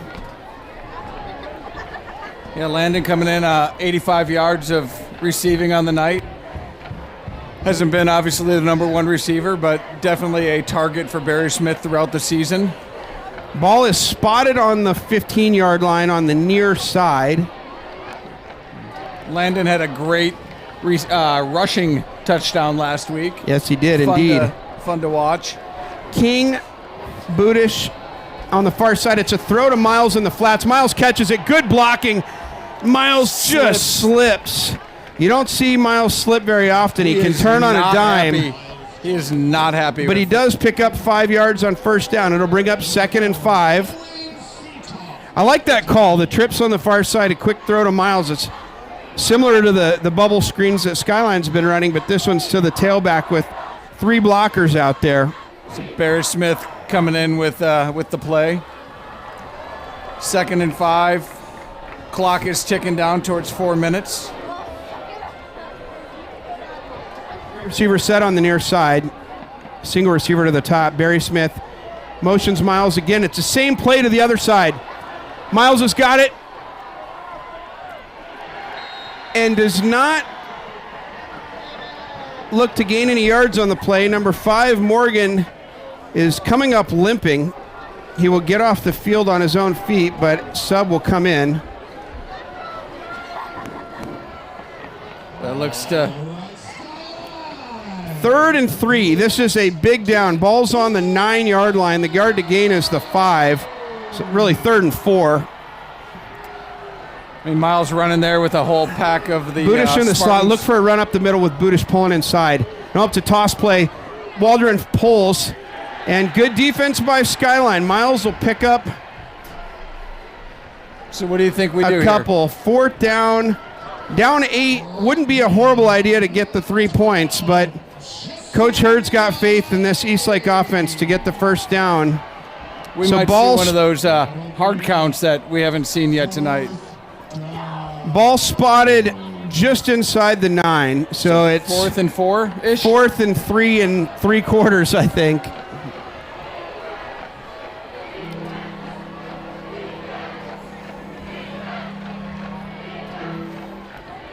Coach Hurd taking his time. I think he's going to call a timeout. He did. Yeah. He let the play clock run down. There's 3:12 on the clock, so I think Coach Hurd's thinking whether we get the touchdown or not, we want to leave Skyline with as little as possible time as we can because they're coming off a 14-play drive.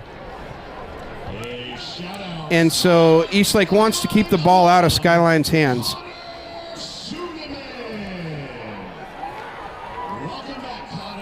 Impressive crowd here tonight on the far side. Skyline in their whiteout night for homecoming. Eastlake a red out. Jeremy, I understand Eastlake wanted to wear their red jerseys tonight, but in traditional football, the home team wears the dark color and white wears the away team wears white, and it was decided that Eastlake would not be wearing red tonight, so they elected to wear their red pants for the red out night. It's not a scheme we see a lot. I like it.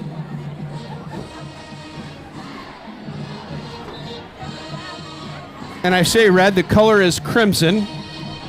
And as I walked around before the game, I mean, this place is rocking tonight. There's a lot of clubs here. As you walk around, the concessions area is hopping.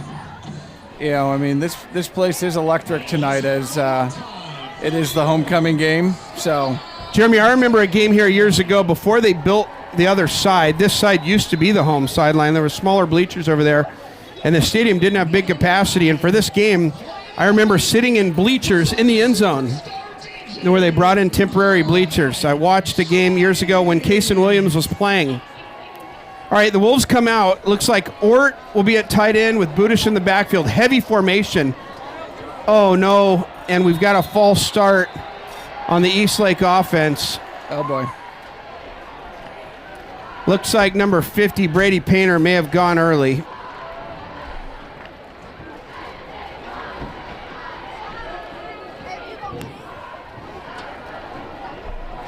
They did not move the ball. I'm not sure what happened there. I think they might have maybe declined it.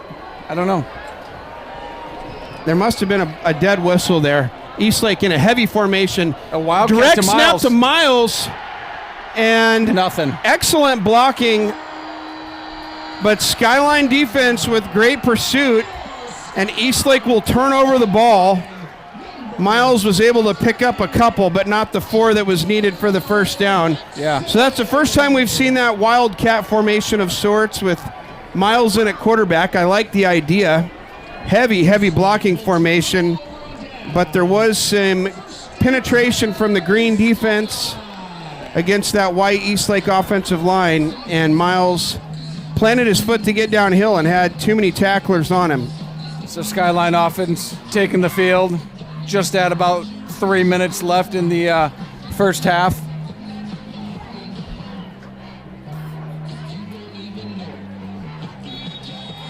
And looks like another flag. Late flag, I believe 12 men on the field, or illegal substitution. Illegal substitution. So this is interesting. This is going to push Skyline back half the distance to the goal from the 7, so they'll be around the 3.5. Funny memory, Jeremy, when these boys were in 8th grade, it was a great rivalry game. There was a field issue. We played at Redmond High School in a similar position on the south end zone, and Colin Young had a safety. So let's see if Colby can get a safety right up the middle here. First down for Skyline. Hard count. Handoff behind the line of scrimmage. Eastlake in pursuit, but not before a big gain, and he's still on his feet.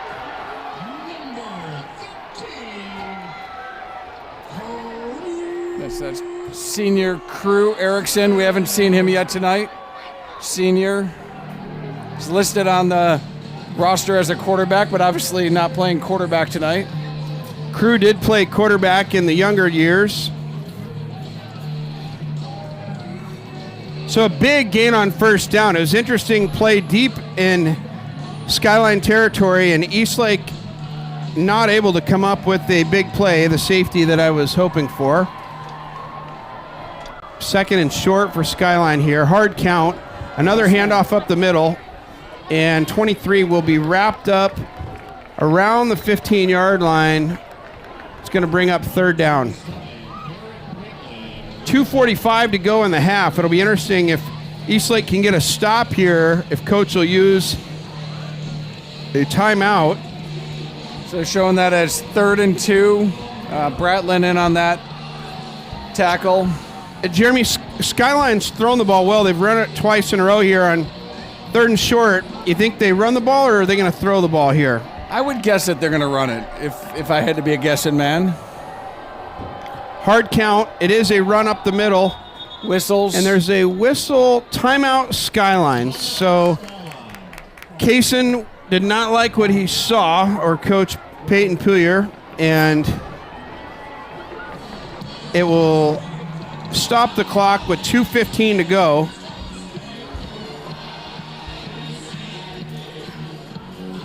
Hey, what is this? This is Coach Puyer's second year coaching here at Skyline.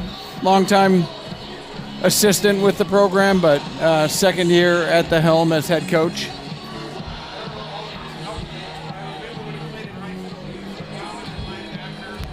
Went over and played at Washington, at Wazoo.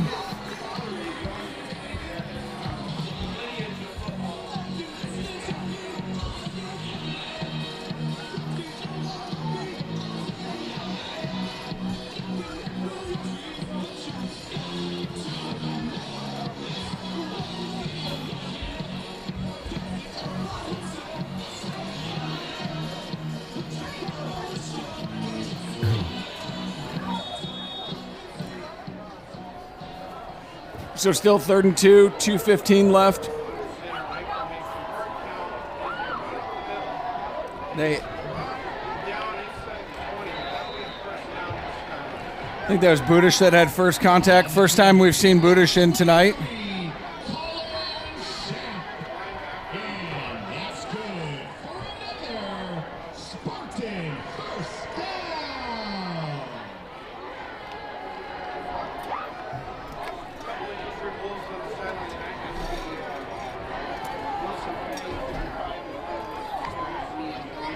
Jake. Once again, number 23, I would agree. brought down by number 8, Nolan Budish. So that was a tackle by Nolan.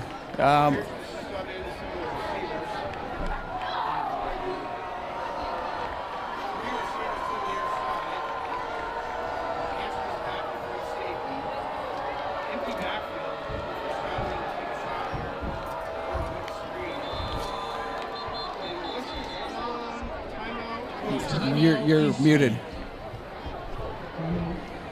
Timeout, Coach Hurd.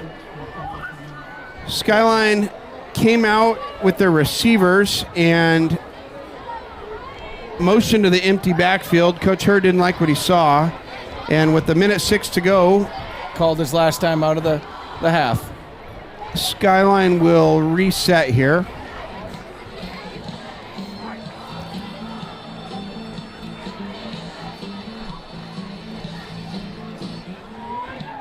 Looks like we got about 170 of you watching tonight, so thank you for joining. Maybe some of the youth families getting home from practice and some of the folks not wanting to make the trip up the hill. The parking lot was busy here. 1 mile.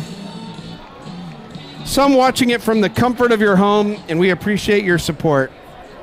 All right, here's Skyline is trips on the far side, single receiver near side. Hard count. Quarterback's looking to the far side, looking deep downfield. Pressure. Throws it on the sideline. Incomplete. In and out of the hands, so that'll stop the clock with a minute to go. The target there was Luke Morgan. We'll bring up third down. Interesting down here. If Eastlake's able to get a stop, they could get the ball back. Eastlake has no timeouts left. So they're going to have to definitely play the sideline and be pretty aggressive. Now, this is currently within range of Ben Byman. Looking to Bupe here on the far side. Landon Johnson's there. Bupe reaches for the first down. The officials are calling first down. So the clock will stop for a moment with 52 seconds while the chains move. Skyline is calling a timeout. Big first down, curl route there to Bupe. Landon Johnson had good coverage. Good. And if you are at home watching the game, give us a like. Hit the subscribe button. We appreciate all the support. We recognize tonight's handsome man of the game. The votes are in.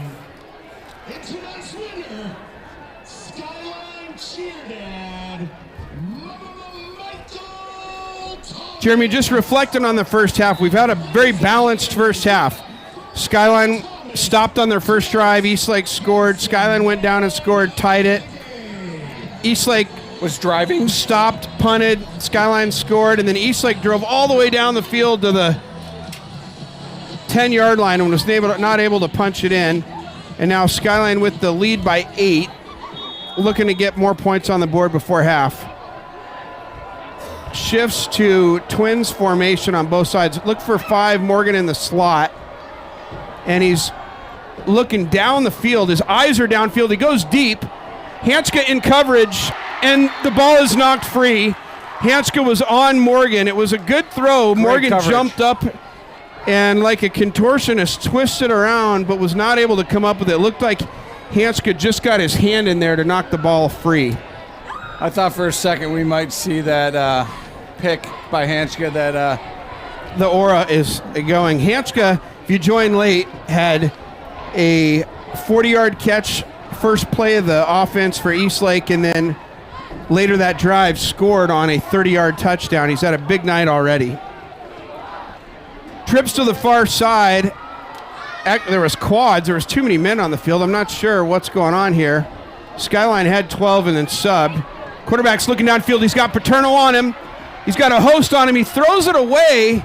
I don't think he's out of the pocket. That may be intentional grounding. I think that's intentional. That should be intentional The grounding. official is calling for the side judge, and they're going to have a conversation about this, whether he was out of the pocket, did he get the ball back to the line of scrimmage or not.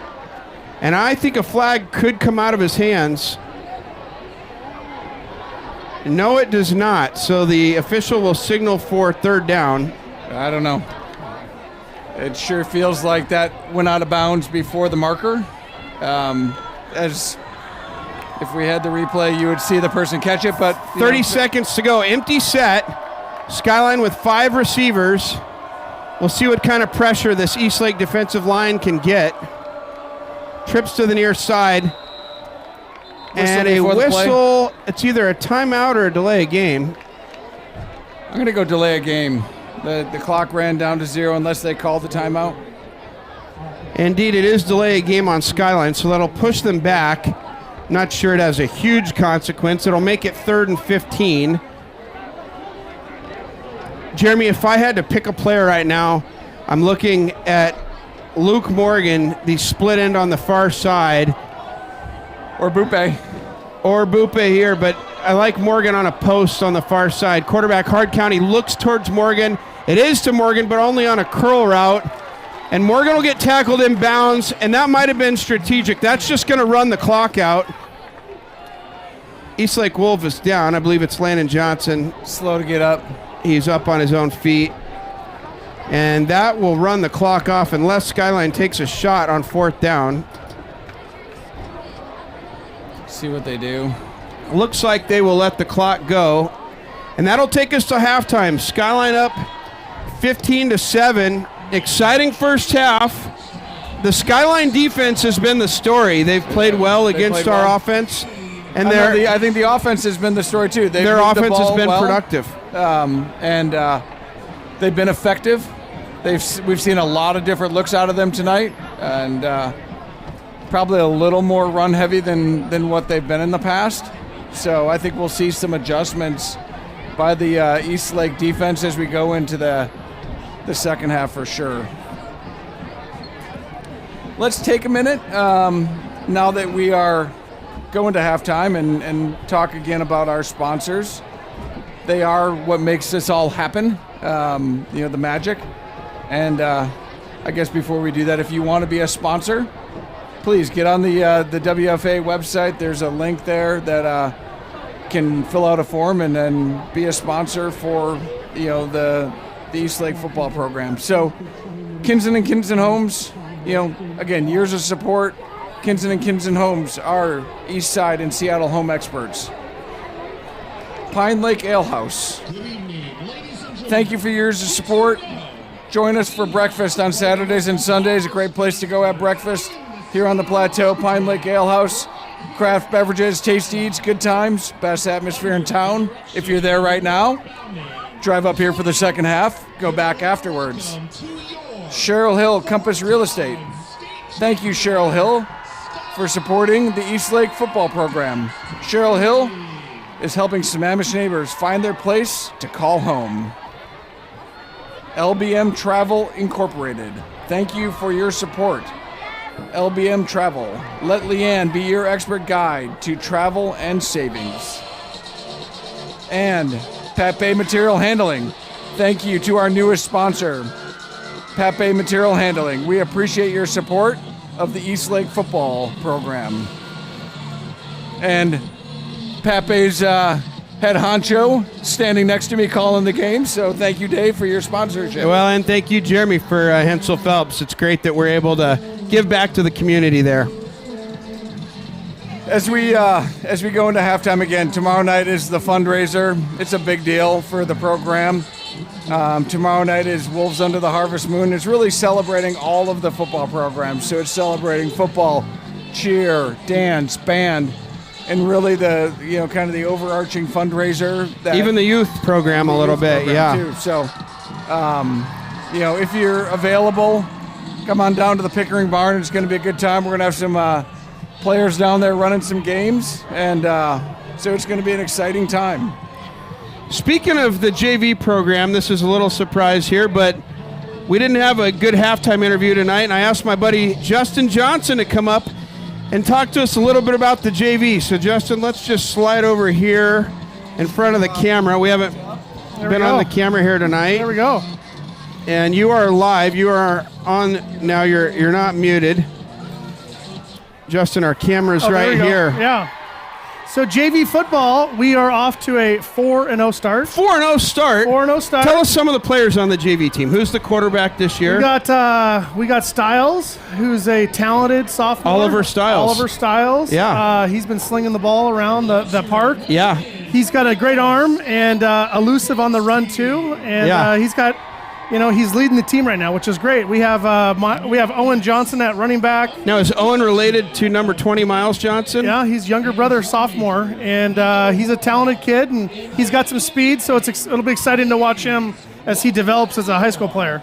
And Justin, we've had the JV games are broadcasted. I haven't been to any of them. I've been coaching youth football, but I've got to watch some, and you're right, Oliver and Owen have been absolutely explosive, and I know you'll talk about some of the receivers here in a minute, but when you see the offense come out on the field between Oliver and Owen, either by air or Owen's legs, and there's other tailbacks on the team that are productive, but they've had a lot of big, exciting plays this year. They've had a lot of big. We've jumped on teams right away. When we play teams, it's usually the first or second drive. We have a long run or long pass, and we jump on teams and get the lead. And we've squashed a lot of teams we've played this year. I mean, up big. So it's been an exciting time. It's been great to at practices, the JV practices with the varsity on the other zone. Prior years, we were kind of out in the soccer field, kind of on our own. And so this year, the JV team really feels a part of the varsity team. And there's just a lot of good synergy from the two programs together, the JV program and the varsity. So there's a lot of young, talented guys coming up through the system. Mm-hmm. And I think the future is very bright for Eastlake football. Tell us a little bit about a couple of the receivers on JV. I've seen some big plays there. Well, you have Tyler Wood, and he's a tall, probably a 6'2", maybe a 165, 170, and he can get up and go get the ball. He looks like he's ready for the big stage. I think next year I would say he's a player to watch. Yeah, I think even this year the coach is going, is he ready? He's right there. So he's definitely going to be up here next year playing and doing good things. So we have PCR who's come down. Blake PCR, yeah. Yeah, we have a couple juniors, probably 4 or 5 juniors that come down and play with us that aren't getting a lot of run on varsity, but on JV they are really helping out the program and allowing us to really create a little bit of depth. So we've had talk about the defense a little bit. Who are the standout players on the JV defense this year? We have a big linebacker, Brady Vandermeed. And he is a guy you don't want to run into. He's a guy that is a bigger kid. He lifts a lot, and he's going to be a force next year. He's tough. I mean, right now, I know a lot of JV teams, when they see that kid, they're like, oh, my gosh, this kid's a JV player. He's a big kid, and he brings a lot of weight behind his tackles. And, on the coaching staff, yourself, John Kim, you both have sons playing. Jacob Kim's a receiver, out tonight with a ankle injury, but a couple weeks ago Jacob had some big plays against Tumwater. Your son Miles obviously having a huge senior season. Your daughter's a cheerleader, so you're very busy during football season right now. Justin, thank you for giving back to the football community. You there's a perception maybe for dad coaches, but you guys are coming out going 4-0 and building this team. Who else is coaching on the JV squad? So we have Oscar, and Oscar is a school teacher, first-year school teacher in the Redmond School District, and he came on late, and he is our acting head coach. Okay. And he's got really great synergy with the kids. He's a younger guy, brings a lot of good energy, and then we got John Kim and myself kind of being the older guys that have done this before, and the kids are really responding. So it's been a fun year so far. That's awesome. Well, we'll be cheering for you for the rest of the season. Who do you got this week? We have Skyline, but I've heard that they might bow out because numbers a little bit. They're light on their JV numbers, okay. So we're hopefully we can get that game in. Well, their varsity team tonight has been strong. Their offense has been productive. They capped off a 14-yard drive just a couple series ago and converted on a 2-point conversion that was really sloppy on the Eastlake defensive part, but then Eastlake scored their first offensive drive of the game, and then the last couple, Skyline's defense has stopped us even down inside the red zone there. So even though Skyline might not have the JV players, their varsity team's coming tonight to play football, and I think we're going to have an exciting half. What do you see in the second half here, Justin? I'll tell you what, going back to I think it was the second quarter, it's got to have been a 15-play drive. That was a long drive for a high school team. To do that, it was impressive. I was impressed with their offense. They're really mixing it up, right? So we're a little bit off balance. Hopefully our coaches can go back to the locker room, make the adjustments, and we can come out and we can, put a stop together. All right. Well, thanks for coming up. Cheers to JV football, and cheers to Miles Johnson here in the second half. All right, guys, and thanks for all that you guys do. I know this is not an easy production to do. So there's a lot of wires here, guys, so a lot of cameras, and it's pretty impressive what these guys do. Appreciate it, Justin. All right, go Wolves.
The good old homecoming festivities on the far side of the field.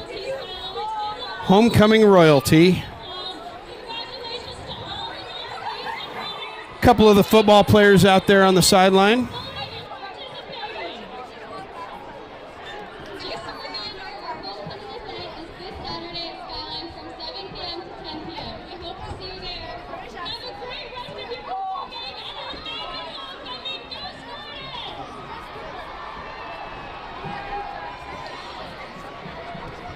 Got a text from one of my buddies, Seahawks receiver JSN on the other side of the field tonight.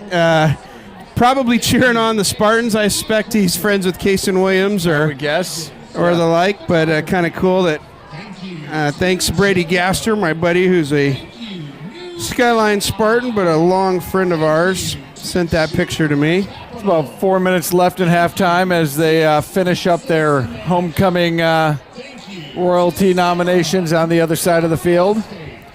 Just talking about schedules, Jeremy, Eastlake's kind of coming into the heart of their conference play now. Played Woodinville last week. Yep. Skyline tonight. Mount Si next week at home. Bellevue. Away at Bellevue and then home at Bothell. So really these last 4 games are rivalry games. They are. Skyline a mile apart. Mount Si, the teams have a long history with lacrosse, football. They don't really like each other. Bellevue's got a great football team, a great program. They've come out on top. Second year in Kinko Crown, right? So they kind of reorganized how Kinko was structured for the regular season. Yeah. And they're putting a 3A team in a bracket with a bunch of the 4A kind of powerhouses in Kinko, which I think is great. And as a 3A team, they dominated last year. They did. Eastlake had a big lead, 14-point lead last year at halftime and wasn't able to hold on. And then Bothell, the last game of the year, is going to be a big game. What's interesting is with Bothell and Mount Si, Bothell lost to Skyline 14-7 last week, which is effectively the score we have here right now. Just looking kind of around the league, Mount Si, they're only 1-3 on the year, but they're not horrible. They lost to Bellevue 9-33, but they play Woodinville tomorrow night. So I think the Mount Si will get a gauge. We'll get some film on them as they play Woodinville tomorrow night. And then Bothell is an interesting story. Bothell's 2-2 coming into tonight.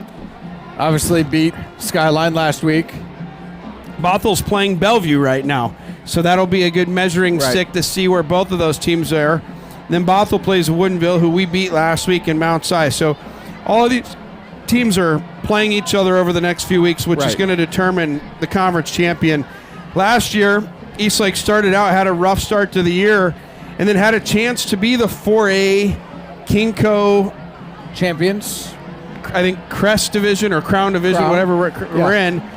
And Bothell won on a last-second field goal. So Bothell is the reigning last game 4A of the season champions. last year also. It is interesting when you look at our schedule this year to last year. It's the same teams in the same order except for the first couple of games. Because we didn't play Gig Harbor last year and we didn't play Williamsfield. But outside of that, it's the same teams in the same order. Maybe a little different lineup this year on who's at the top after this week. The Eastlake Wolves take the field for warm-ups here. The clock says there's a minute to go in the half. And the Skyline Spartans, who are wearing white helmets this season, green jerseys and white pants.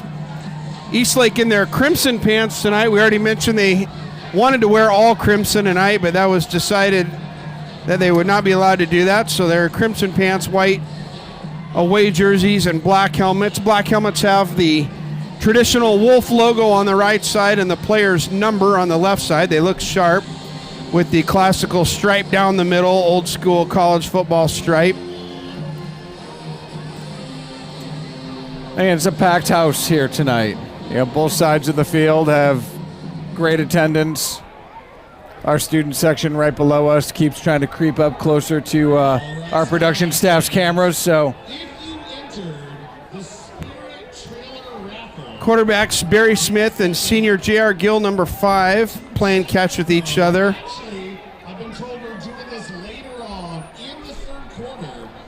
Quarterback battle earlier in the year, and Barry Smith came out as the starter, and he's performed very good. JR's come in a couple scenarios and made some good plays. And saw a little bit of JR at the end of last week after the Wolves got up last week. Indeed, we did. I think to have a solid backup quarterback like we do in JR that can come in and fill in and, if needed, be productive is positive for the Wolves. Agreed.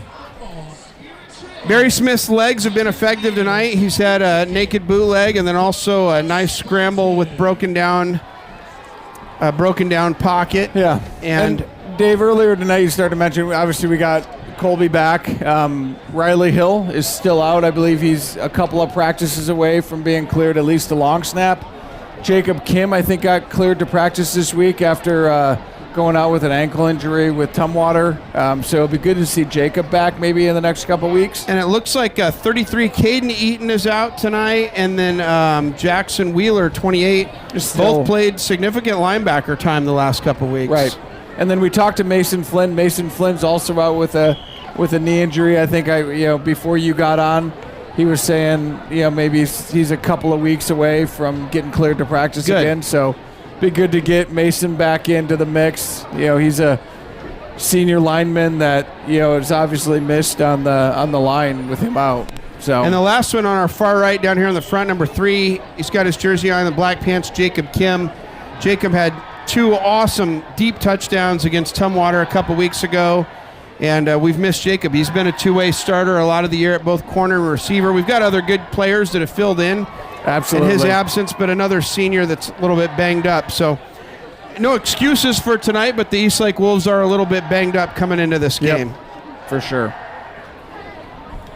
And I mean, that's a lot of the game, right? I mean, football is, as they say, in a game of attrition. And we know Skyline's got some guys that are not playing. And so, it's how do you change throughout the season? How do you play to your current strengths? And what are you doing with your game plan to, really hone in on what your athletes can do? So this Eastlake roster's deep with both juniors and seniors. I think there's around 25 plus or minus seniors and a similar number of juniors. So it's no shortage of athletes on the team. Yeah, it's a very athletic group. I had the opportunity to coach both of those squads at the JV level over the last couple of years, and it is rich with athletes, through and through. So it's fun to see them out there competing. Yeah. Well, the Eastlake kickoff return will come out. Skyline had the ball to start the game. Eastlake will put Miles Johnson and Landon Johnson, the Johnson and Johnson duo, back to return. No relation.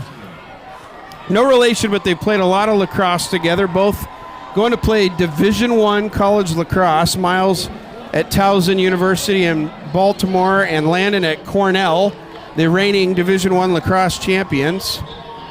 Number 4, Jack Steiner, the fullback on return, also a great lacrosse player. These guys, by the way, were the state champions. They were. Beat Skyline in the semifinals, I believe, and then Mount Si for the championship. 8 guys on this football squad that played in that state championship squad last spring, or this spring, I guess. Also a team rich with baseball players. So, well, here's interesting again. The Skyline kicker, not as strong a leg as Byman. We'll see where he kicks it.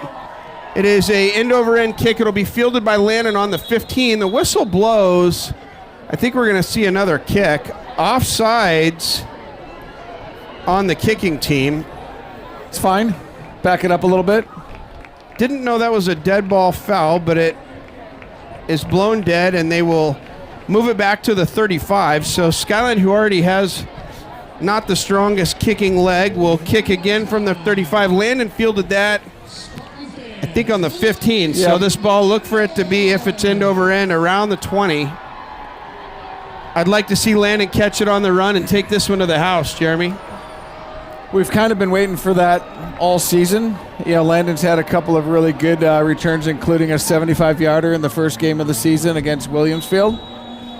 So we'd love to see Landon break it loose. It is an end-over-end kick to Landon again. It is fielded at the 15, and Landon looks to get ahead of steam. He cuts it outside, and he's got space. The Eastlake crowd is going nuts. And here he is across midfield, down to the Skyline 45-yard line. So that's what we were talking about, was Landon Johnson to get a catch and a big return, and he does. And Eastlake starts the first drive of the second half into Skyline territory. There's a flag at the end of the play where the tackle was made. That's usually in the vicinity of holding, or rather face mask. Sean Goldie coming in with some donut magic. There's a bunch of food trucks here tonight. If you're not here tonight, Skyline, I give the Booster Club credit. There's a half dozen food trucks out there tonight, and I was out there at halftime briefly, and there's a number of long lines out there getting donuts and burritos and gyros, and the flag will be against Eastlake. Did not see what the symbol was, but it is a 15-yard penalty. Probably a personal foul of some sort. Probably a personal foul. There was some extracurricular at the end of the play. So Eastlake still will start with good field position at the 39.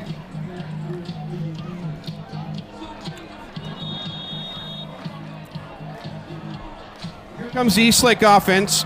Budish at wingback, Orden at tight end, two receiver set, Hanska and Landon. Barry Smith in the backfield in the shotgun with Miles behind him. Be fun to see this running game get going a little bit tonight. Eastlake calls for a shift. The play clock did reset. Orton, Budish on the near side after the shift. Miles looked to go outside, cuts it back. A gain of 2 or 3 on the play. Yeah. Good blocking, but again, good pursuit by this Skyline defense. Yeah, they're getting penetration. They're just kind of plugging up that middle, so Miles is just ineffective at once he gets past that first level.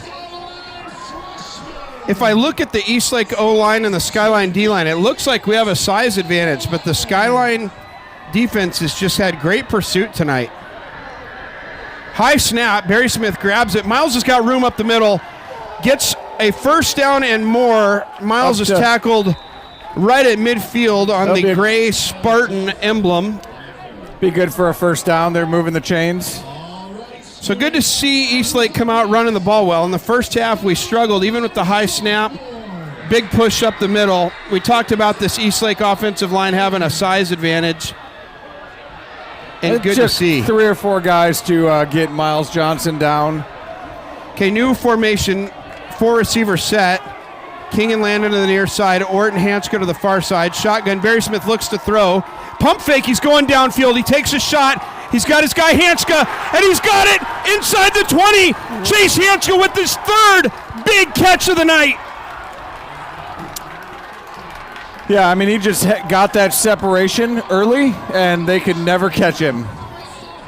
Barry Smith with a little shoulder fake. Hanska had space, and Barry Smith threw a nice ball. Did. Cornerback was not in bad position, but Hanska went up and got the ball. I thought he might even find his way to the end zone, but nice tackle by Skyline there. And Eastlake now knocking on the door in the red zone. First drive of the second half. Miles motions. He looks at Miles. He throws it to Miles, who has blockers, patient for the blocks, and may have lost a yard on the play.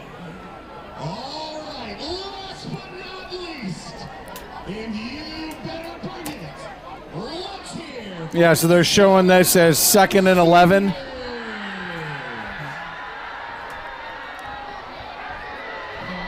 I'm being offered some super donuts up here. I'm not sure if these are good or not, but they look amazing. Dave, they're fat-free for sure. And maybe get the camera on me. I don't know. We don't want to miss this play. Yeah, so you got 3 on the far side of the field. Miles to Landon. Landon inside the 10. It's good for a first down.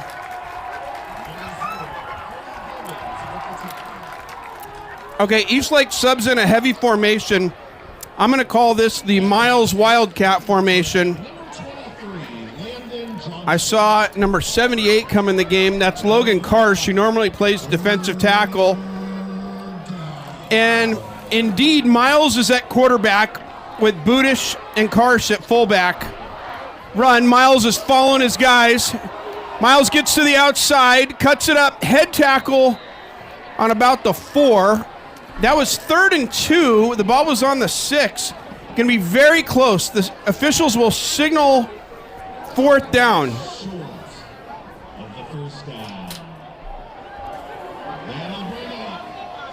I'm looking at the box on the left side. It's 4th and 1. I believe it's a very short one. Yes. So, Jeremy, we've seen that formation twice where Miles keeps it himself. That was a bit of an outside run. Do we see Miles run it right up the middle here? Let's see. Miles takes the ball. Indeed, he goes up the middle. And jumps over some of his linemen and gets about 3. I tell you what, I give this Skyline defense credit. The Eastlake offensive line appears to have a huge size advantage, and Skyline is getting a push. But not before Eastlake gets a first down on the 3-yard line with the Miles Johnson run. I mean, that was just a tough run. I mean, he's, like you said, that wildcat formation, we haven't seen that before tonight. Miles is grabbing that ball and huge conversion. Miles jumps over his own blocker and pushes the pile for the first down. So we're still in a heavy formation. That's Landon Johnson in motion. He cuts it up, spins down to the 2. I thought he had it. Down to the 1. He was one step away. Landon scored on a similar play last week. Landon very fast, cut it inside. I thought they may have over-pursued. Nice defense by Skyline. So the ball is spotted on the 1. It's 2nd down and goal from the 1. Here, 4 minutes in the second half, in the third quarter. Barry Smith in the backfield, double tight end set. Miles in the backfield, hands it to Miles. Miles right up the middle, stood up at right the 3-yard line. Yeah.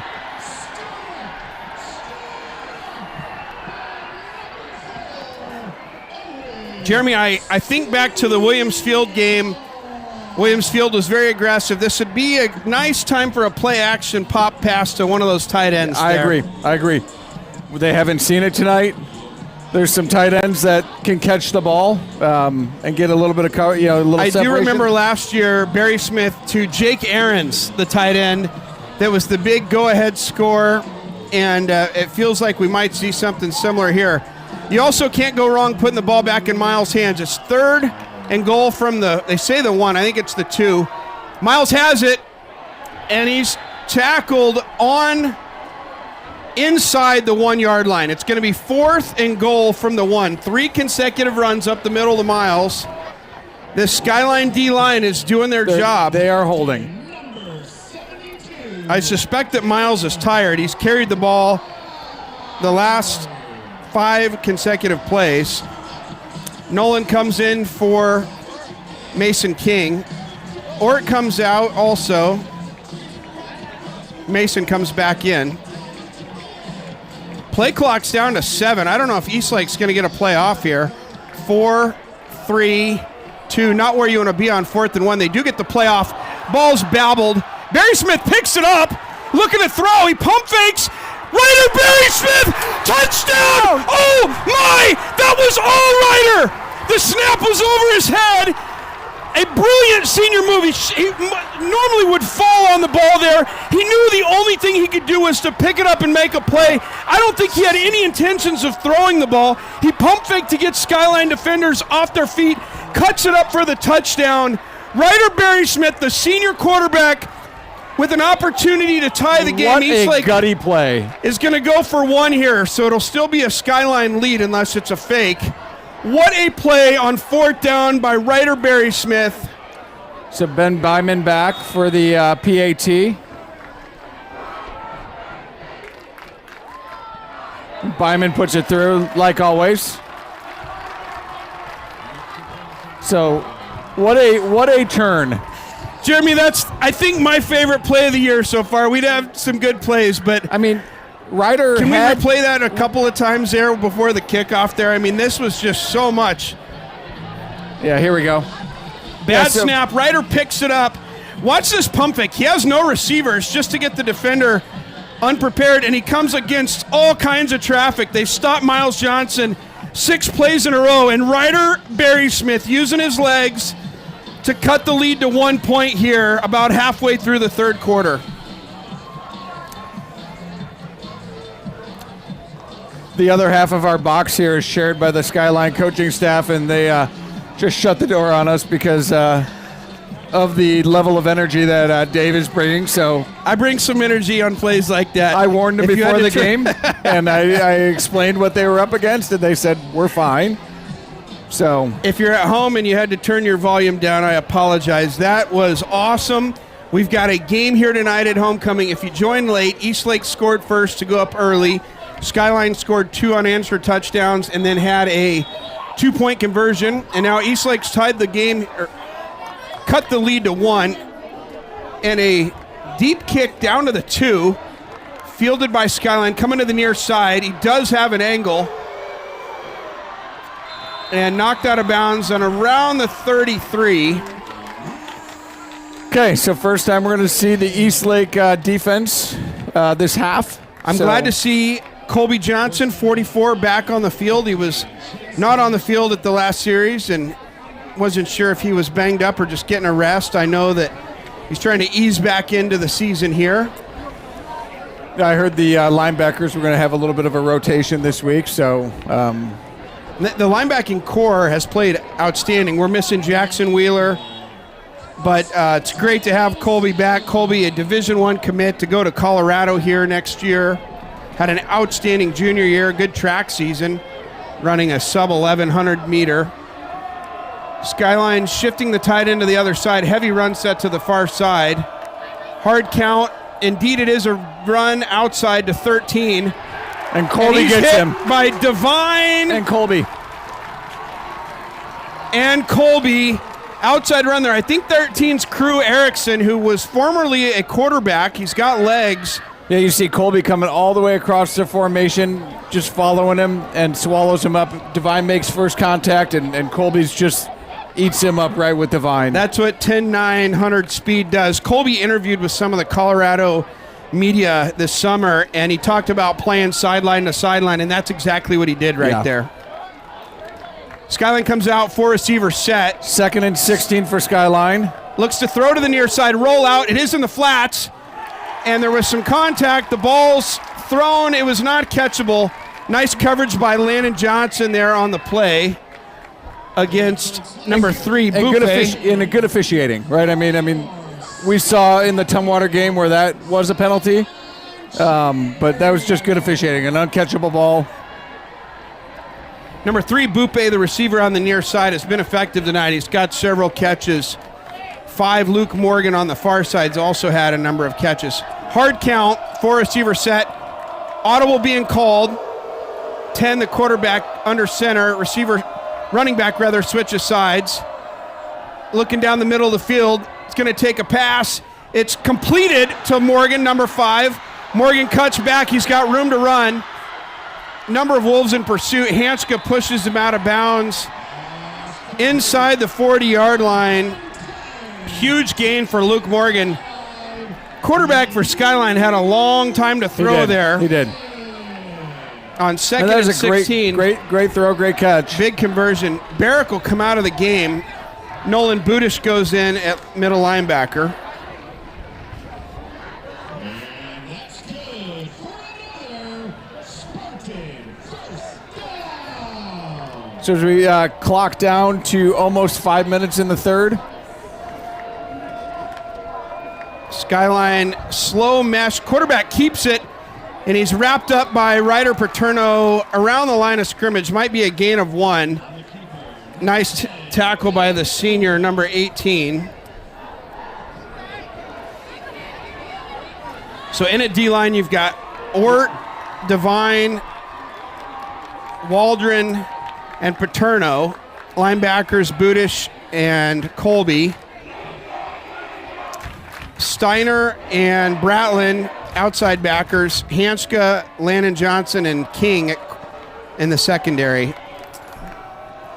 A lot of pressure coming. On the coming. far side, good blocking. Steiner trying to get through. Steiner fights hard, but not before Morgan tightrope walks up the sideline and gets down to the 22-yard line. We've seen that play 3 or 4 times. I'd like to see the Eastlake defense figure it out. Steiner's strong and he fights hard, but he's getting double teamed and it's too much. Colby was in the backfield right as the quarterback was making the throw. I mean, he had a ton of penetration, just a step or two too late before they got that ball off. 3 receivers to the near side. Play action, quick throw. Caught by number 4. Budish, Steiner, and Hanska are there for the tackle, but a big gain on first down, and that'll be another Skyline first down. Budish will come out, Barrick will go in.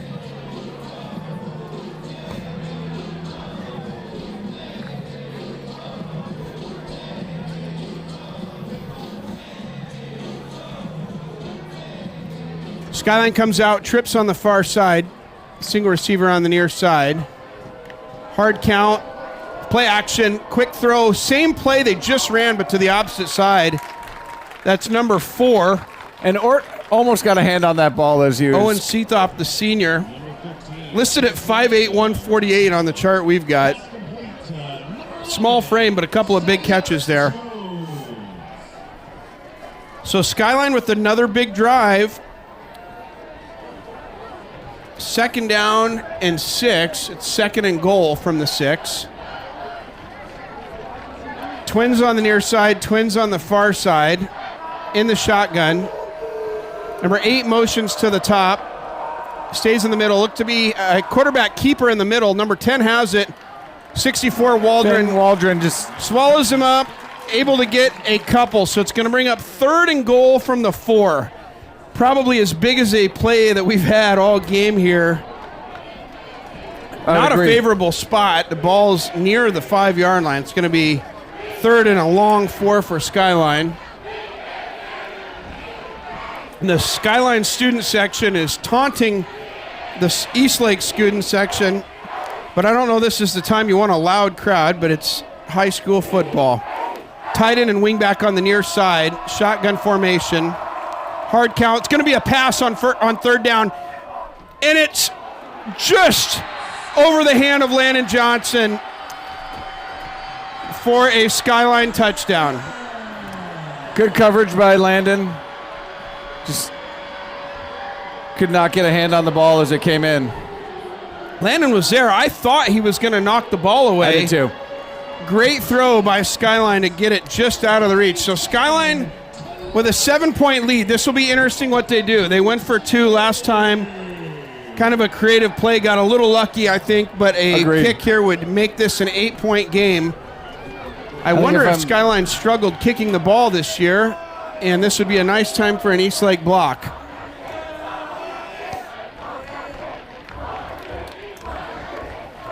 Snap, hold, and a whistle blown before the kick.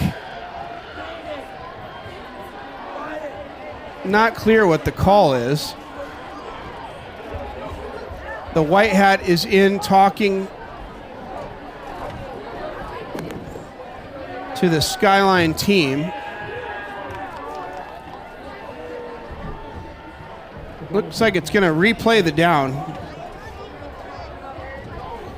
Not quite sure what happened there, but Skyline effectively got a practice. Eastlake will look to bring some pressure here. Ball spotted on the 10-yard line. It's a 20-yard kick. Kick is up, and it is good. So Skyline holds the 8-point lead, takes the lead 22-14 here with 2:20 to go in the 3rd quarter. That was about a 4-minute drive set up by a huge Luke Morgan reception, deep drag or post route of sorts. So Eastlake getting the ball here with 2:20 to go in the 3rd. Will probably drive into the 4th, and will go into the 4th quarter with a touchdown and a 2-point conversion deficit. And I guess I would remind you, I mean, Eastlake's last drive was really sparked off of that return by Landon Johnson to open the half. And then the gutty play by Ryder Barry Smith to end the drive. So it'd be great to see another reception and solid run back by Landon.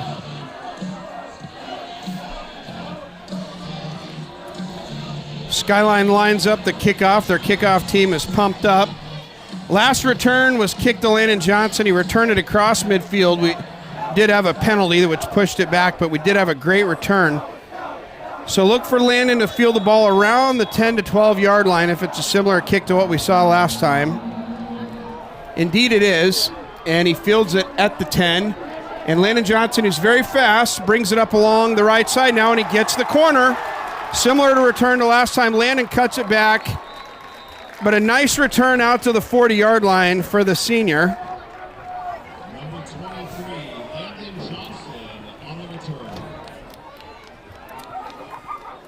So Landon setting up the Wolves with good field position to start the drive again.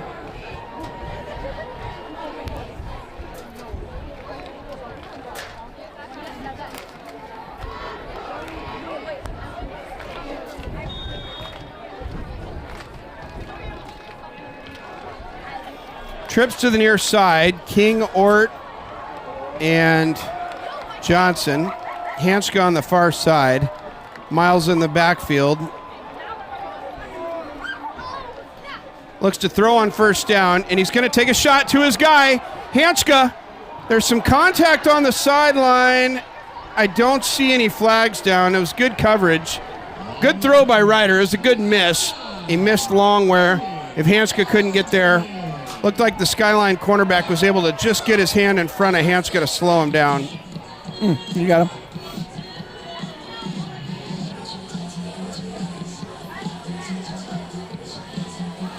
Interesting call there by Coach Hurd to take a shot on first down, but he's had faith in Hanska and Barry Smith, and that wasn't that far off from being a big play. Same formation, trips to the near side. Handoff to Miles up the middle. Miles slips through, and he's still on his feet. 7 or 8 yards. About, depending on where they spot it. We'll bring up 3rd and 3.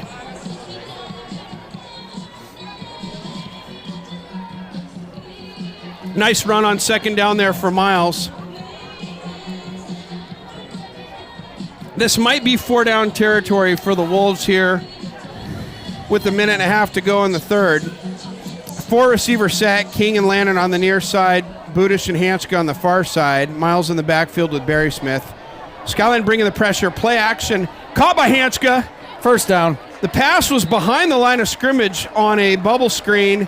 Hanska caught it around the 47, was able to run with it for about 5 yards, only picked up 4 on the play, but that's all he needed. And Skyline brought a lot of pressure on that play. Good job by Barry Smith to get rid of that. It was kind of a Patrick Mahomes sidearm toss to get rid of it quickly with the pressure. So Eastlake with new life on the drive, 1st and 10 on the Skyline 48. Inside a minute in the third quarter, and Eastlake is knocking on the door in Skyline territory. Barry Smith looking down the field. He takes a shot to his guy, Landon Johnson, and it's overthrown. Good coverage by Skyline. Again, Barry Smith put it where only Landon could get it, and it was a couple of steps over the reach of Landon. Again, first down, taking big shots. Yeah, making Skyline think about that deep threat early. Like maybe softening that defense up, if you will. But the Skyline defense has played well tonight. I give them credit. I think Eastlake's got the size advantage, and Skyline's defense has played hard. 4-receiver set. Barry Smith rolls to his left. He's got Lots of pressure. Gets around the outside.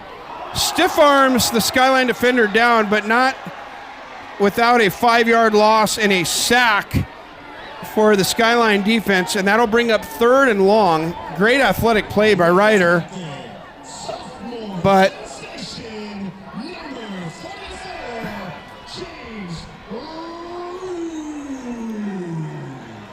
James Rue with the tackle. Sounds like he's a sophomore. Big 3rd down here for the Wolves. The clock will bring tick up the down. quarter. So here we go into the 4th quarter. Eastlake's got the ball. They have a chance to go down to tie this game. So, Dave, at halftime, you talked to Justin. One thing we forgot to talk about is last week's Wolves in the Woods. So if you saw it before the game, we interviewed the linemen. Our week 4 Wolf in the Wood for the Bigs was Ryder Paterno. Ryder had a great game last week. Great job, Ryder. So Ryder was our week 4 big skill player, Wolf in the Wood.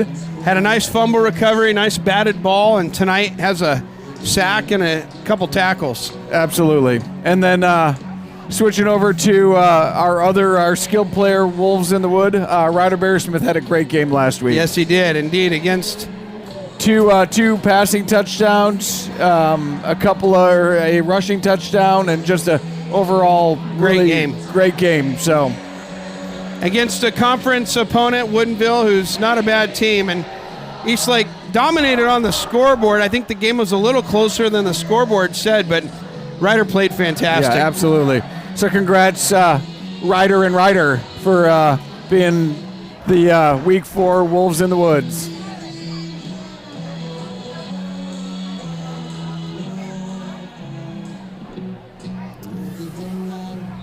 So we're switching sides. Eastlake offense comes out on the field. We're at 3rd and 14. Eastlake going left to right if you're listening but not watching, but Eastlake's in the red pants, cardinal pants rather, crimson pants, white jerseys, black helmets, Skyline in the white helmets. Years ago they wore green helmets and gray helmets. This year, white helmets. I remember years ago Eastlake with shiny crimson helmets and even green and white helmets going all the way back to the 2000s. Having a little discussion with the officials.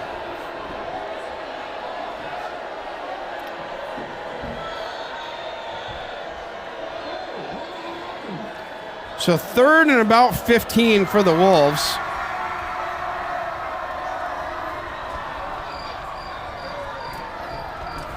Looks like Coach Hurd is calling an audible from the sideline. So Lannon and Mason, the receivers on the far side, Hanska and Budish on the near side. And Coach Hurd, frustrated with the offense, calls a timeout. I don't think what he was trying to signal in was getting understood. Yeah. There was a sender and a receiver. The sender knew what they wanted to say. The receivers receiver did was not. not clear. Yeah, well, we're at timeout. Let's hit our sponsors. Let me find my sponsor sheets. So Kinson and Kinson Homes. Kinson and Kinson, your East Side Seattle home experts. Pine Lake Ale House. Go on down to Pine Lake. Grab some breakfast on Saturdays and Sundays. Cheryl Hill Compass Real Estate, helping Sammamish neighbors find their place to call home. LBM Travel. Thank you for your support, LBM Travel. Let Leanne be your expert guide to travel and savings. And Pape Material Handling. Thank you to our newest sponsor of the Eastlake Wolves football. 3 receiver set. Barry Smith calling the signals. Suspect it'll be a screen or a pass. It's a fake to Miles, a middle screen to Mason King, who drops the ball. Mason had one like that last week where he dropped and Coach Hurd came right back to him and he had a big play, but the Eastlake punt unit will come on the field.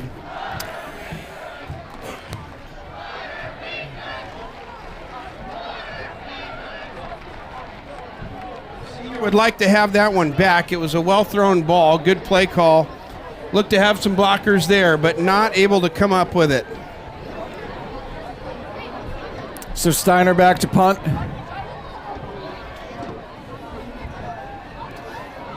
And we have no... Nice snap. Steiner with the rugby-style kick. Good kick. It's going to take Skyline deep into their own territory. And Lannon grabs it at the 5. I think he could have let it go a little farther, but it bounced into his belly. And Skyline will have their worst field possession of the half. They were backed up to their own 2 earlier in the game and was able to get out of the end zone. Yep. So 11:44 in the fourth quarter. And this has been a great game. It's been really everything we've wanted it to be, except for the score.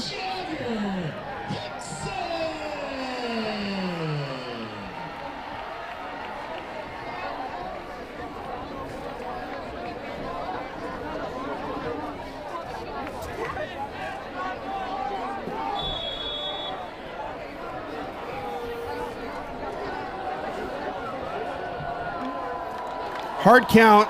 Skyline looking to draw the Wolves offside. Audible being called. Morgan on the near side. 3 running backs in the backfield, kind of a running formation. Low snap, he's looking to throw to Morgan. It's a stop and go. Morgan was guarded. Quarterback brought down near the line of scrimmage. So good athletic play there by number 10. It was a stop and go route to Luke Morgan on the near side. He was looking to take a shot downfield. You could see Morgan stop and go deep. Landon Johnson was in good position. Good pressure by the Eastlake defensive line will bring up. And that was Paterno. Paterno was on the tackle there. 10, Paterno, good job. Paterno was getting blocked. He shed his blocker and went and grabbed the quarterback. 3 receivers to the near side. 44, Colby Johnson at linebacker. Look for him to run the quarterback down. It is a run play to Colby's side. Looks like the defensive tackles have him there. I believe that Bratlin was in on the tackle. Gain of about 4 on the play, so it's 3rd and long. 3rd and long. This is a huge play right here, Jeremy. Skyline's converted the last number of 3rd downs. And we haven't seen Skyline have to punt yet tonight. We have not seen Skyline punt. You're correct about that. I take that back, Dave. First drive, Skyline punted. You're right. Did they punt a second time? No. So it looks like we have a timeout. Timeout here with 10:28 to go in the game. And a game it has been. It's Skyline's homecoming with crosstown rival Eastlake, who is 1 mile away from where we're at right now. So as we're on the timeout break, shout out to our Eastlake cheer sponsors, Inspire Dance Academy, Precision Chiropractic, Duluth Lash and Skin, Seattle Search Group, Hensel Phelps Construction Company, Cheryl Hill Compass Realty, Studio B Portraits, Premier Mechanical and Electrical, Seattle Yachts, Dale Carnegie, Amy Barley and Lori Bauermeister Real Estate, and Glow Airbrush Tan. Thank you for supporting the Eastlake Cheer Program.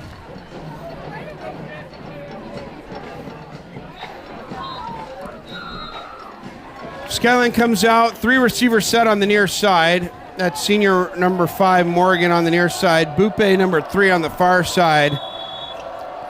I like a curl route to the far side here to the single receiver side. Hard count, low, looking to throw. He's got his receiver number 11 across the middle. It's interesting. Linebackers were showing pressure. They peeled back. But I think that left a little softness in that secondary. That's just a good play call there. Sitting the receivers down in the zone where there's no Eastlake defenders. And as Ryder Barry Smith talked to us about, that's just pitching and catching right there. Yep. Big first down conversion and a big pickup for the Skyline offense.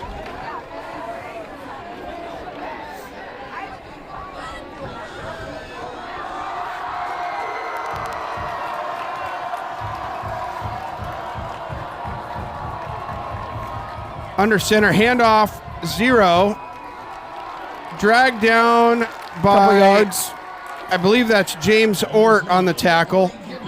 Gain of a couple on the play. It'll bring up 2nd and 8. Clock's down to 9:41. So Eastlake's got the clock against them.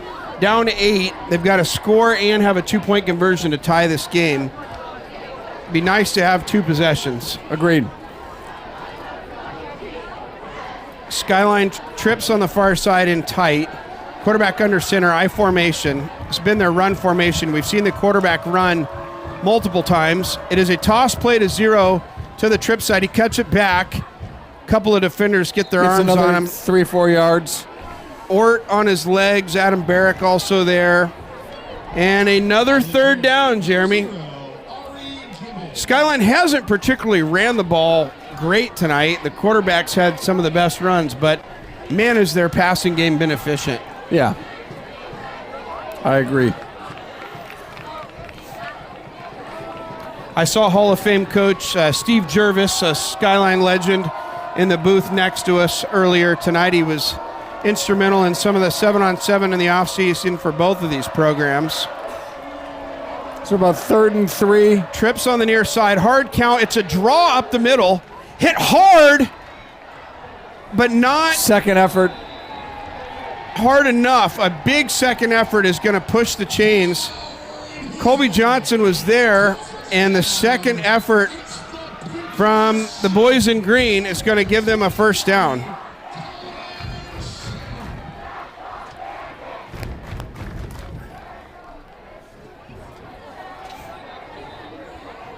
So again, the clock's ticking away down to 8 minutes. Skyline with 2 timeouts, Eastlake with 2 timeouts. Coach Hurd had to burn one last drive. Trips on the near side. We've seen this multiple times with a pass to Jack Morgan and Steiner getting double teamed. It's not that. They're going to look down the field to Boupé, who has it, is guarded by Hannah. Hannah gave him a lot of room there, and 3 runs a curl route and then carries the ball for about 10 more yards for an Eastlake first down.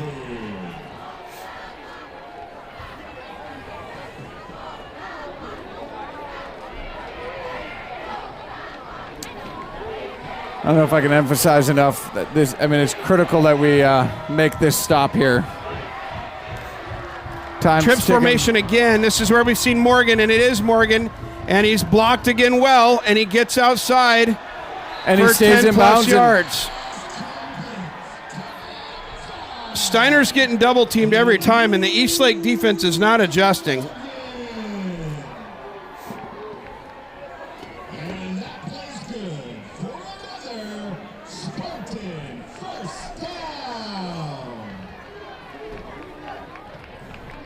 Skyline comes out, trips on the far side. Morgan, the receiver, on the near side. Skyline at this point is looking to grind the clock down 7 minutes. And they will throw again. Pump fake. Quarterback's going to keep it, and he slides. Colby Johnson was up high, and 10 slides right underneath him. Yeah. Nice scramble for about 4 yards from Ben there on first down. Bring up 2nd and 7. Not sure if that was a designed run or not. Pump fake on the bubble screen. Either he didn't like what he saw or it was a design run.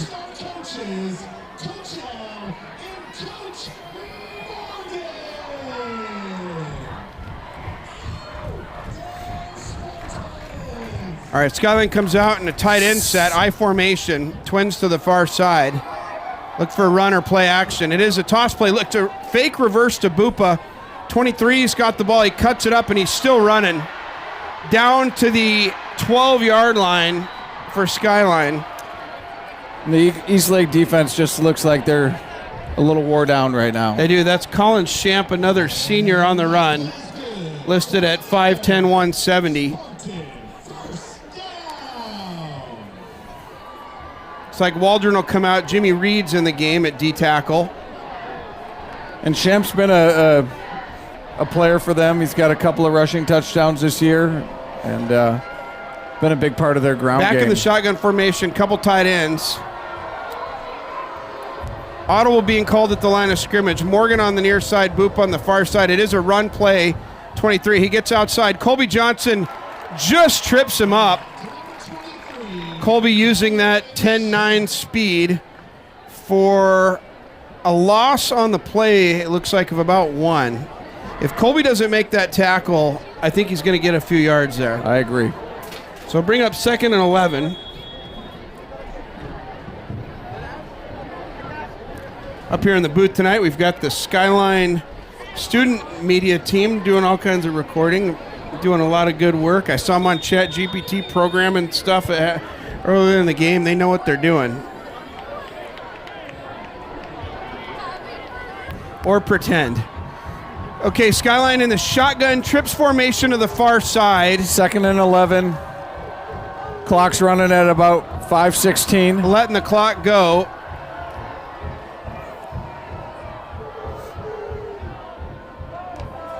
Hard count. Handoff is up the middle to 23. He's hit around the 10 and drags the pile down to the 8. So we're going to have another big... I missed what happened there. That was first down. That's second. They're showing... So we're at 3rd and 6. The box moved the box is showing first down. Oh, they're going to shift it's it. third down. There we go. Third I and thought 6. it was 3rd and 6. That's what I thought. So it's 3rd and 6. Ball's on the 8. So the first down is the 2. Huge play here. Trips on the far side. They keep throwing it to the trip side. They don't hear. They look to throw to Morgan. They do. And it's low. Morgan was guarded by Mason King. And that's the first miscue we've seen on this drive from the Skyline offense. And it looks like they're going to bring the kicking unit on the field to try and make this a 2-score game. With the ball on the 8-yard line, it'll be spotted around the 15. So this will be a 25-yard field goal from the near hash for the righty kicker, number 20. I don't have his name nearby. Huge kick here to make this a 2-score game with 4 minutes to go in the fourth quarter. Good snap, hold, and the kick is up, and it appears to be right down the middle of the uprights, number 20. So Skyline takes an 11-point, 2-possession lead here with 4 minutes to go in the game. Not the position you want to be for the Eastlake offense right now. We do have a high-octane offense. We're capable of scoring quickly, but with 4 minutes left and only 2 timeouts, we're going to need a couple of favorable plays here, Jeremy. It would start out with a good kick return right now. That would be helpful. Yeah, I think you need to come out. You need to score fast. Probably need to go for an onside kick because we have not been able to really stop the Skyline offense that effectively since the first drive. Landon and Miles back deep. Steiner the up back. Vandermeed and Barrick in front of him. Be interesting if they put the ball back in Landon Johnson's hands. I don't think they want it in Miles' hands. I'm not sure Landon's any better, but this kick return team may be some of our best offense that we could have on the field right now. Agreed. Most of the kicks have been around the 10 or 12-yard line, right in the direction of number 23, Landon Johnson, tonight.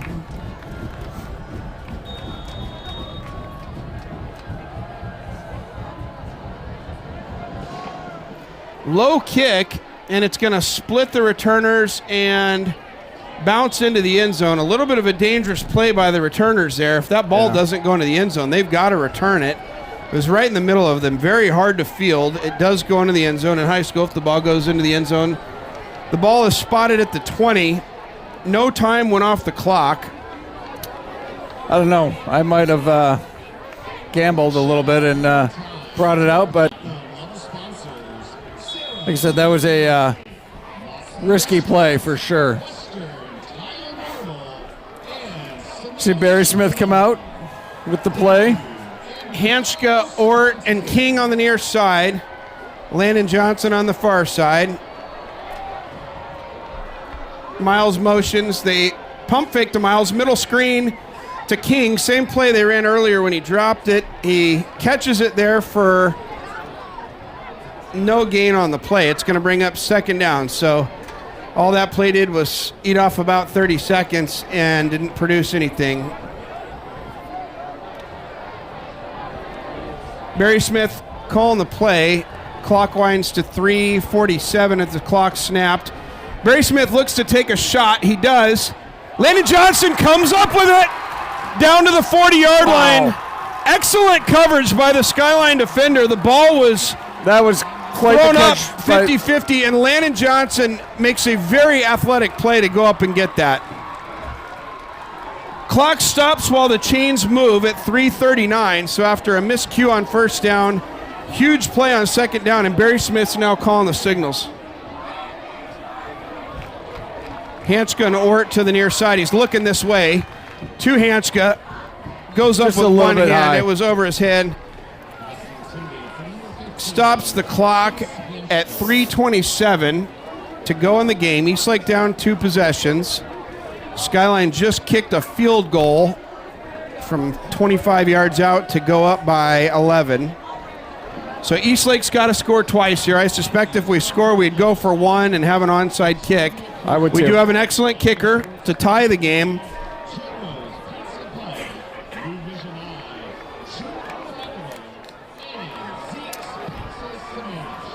So you got kind of a heavy Hanska package and in. King on the near side, Landon on the far side. Looks to be a middle screen to Landon. Barry Smith using his legs. He throws it away. Miscue there on the field.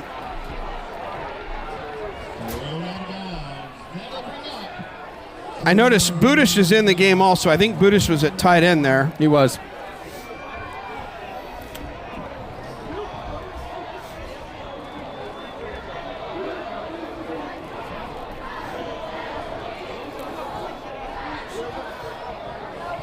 So Coach Hurd feeding the play into Barry Smith.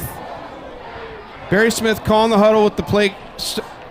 The clock, game clock stopped, but the play clock's down to 7, 6, 5. 4. Barry Smith gets a play off, rolls to his right, cuts it up on his feet, but he's going to be sacked around the 44-yard line is where forward progress is going to be marked. Coach Hurd not happy with his receivers on the play. A little bit of a miscue. And Eastlake will call a timeout with 3:02 to go in the game. It's going to be 4th and long, and this is the game, Jeremy. This is it. Jeremy, we've seen a host of plays. We haven't really seen any trick plays yet. I don't know if Coach has something up his sleeve. We've seen him put the ball in Barry Smith's hands and trust his receivers, primarily Hanska and Landon Johnson, out on the outsides here. Do you take a shot to the end zone here? Do you just try to get the first down? Do you throw a screen short to Miles and let him use his legs? Be an interesting call. Yeah, I agree. Or do you try to do something with one of your tight ends, which you haven't seen much action with tonight? So it'll be an interesting call on what they do here. So the personnel on the field, Hanska's on the near side, Budish and Landon on the far side, Mason King in the slot on the near side. So it's a 4-receiver set. Miles in the backfield. I'm going to go with a screen to Miles on the far side. Budish is a blocker, and I think they're going to put it in his hands. Let's see what Coach calls here. Barry Smith, hard count. He's looking downfield. Miles is blocking. He's not going out. He throws it. Landon catches it, but it's not close to a first down. It's a gain of about 10. And Skyline will take over with 2:58 to go in the game, and they're one first down away from this game being over, Jeremy. Yeah. We have one timeout to stop the clock. Skyline can nearly kneel this out, and Skyline looks to go home tonight victorious on their homecoming game. So it's uphill battle for sure for the Wolves from here on out.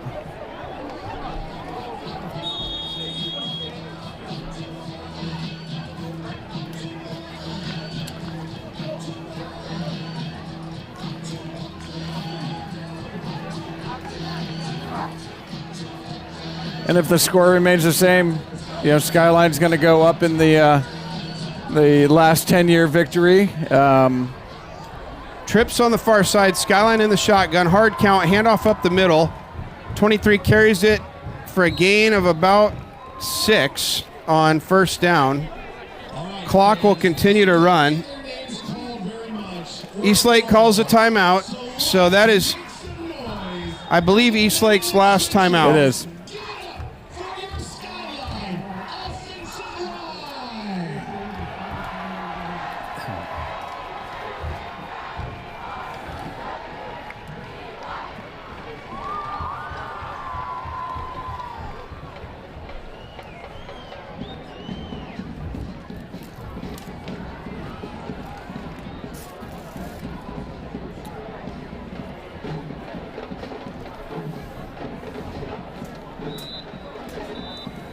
So next week is the Eastlake homecoming game. It's at home.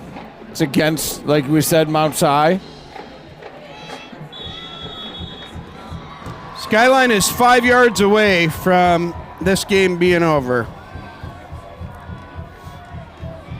Hard count, low snap, handoff again to 23. Eastlake with a pack of Wolves there. A flag is down. That's either going to be holding or a face mask. It looks like in the area of holding for sure. Did not look like you had a a face Skyline mask. signaling that the hold is against them. So Eastlake with a fortunate play there. Skyline nearly had the first down. Eastlake made contact at the line of scrimmage or in the backfield.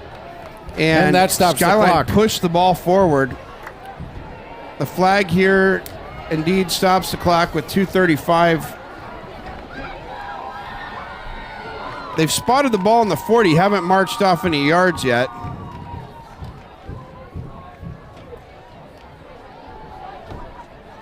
Ball is spotted at the 31. So 2nd and 14, 2:35. I suspect another run play or a quick throw. Hard count. It is a run play. No, play action. Caught. Hard hit by Colby Johnson in the flats, but a big gain of about 11 or 12 on the play. And there's some helmets off. Number 4, I haven't seen any flags yet, but there's definitely some extracurricular activity. The ball's spotted on the 41. The ball's down on the 49, but the side judge has got it spotted on the 41. Officials talking about the extracurricular activity. No flag on the play.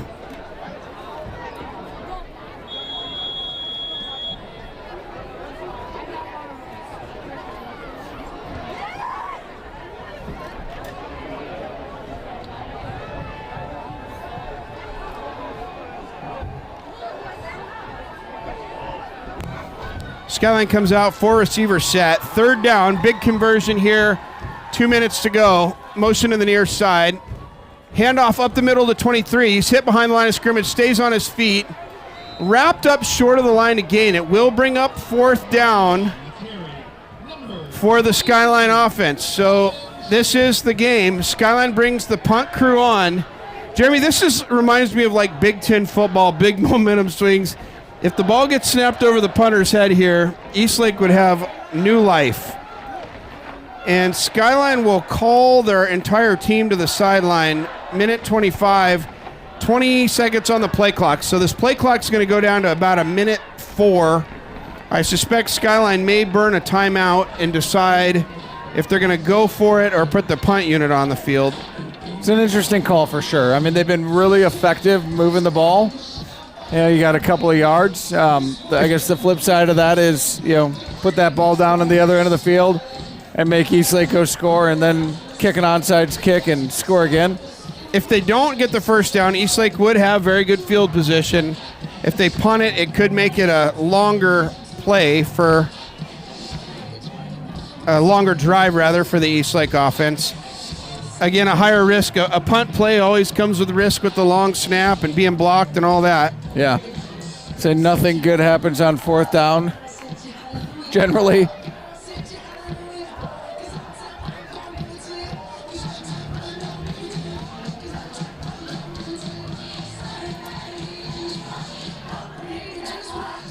So Barry Smith and Gill warming up down below us.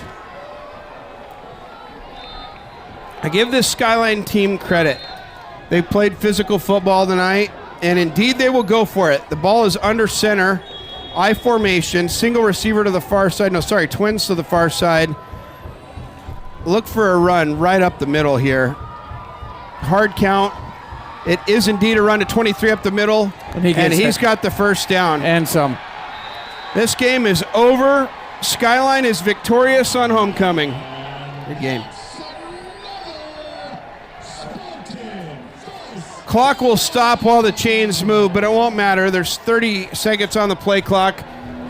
Skyline will let it go down to about 30 seconds. They'll snap the ball and take a knee, and this will be the last play of the game.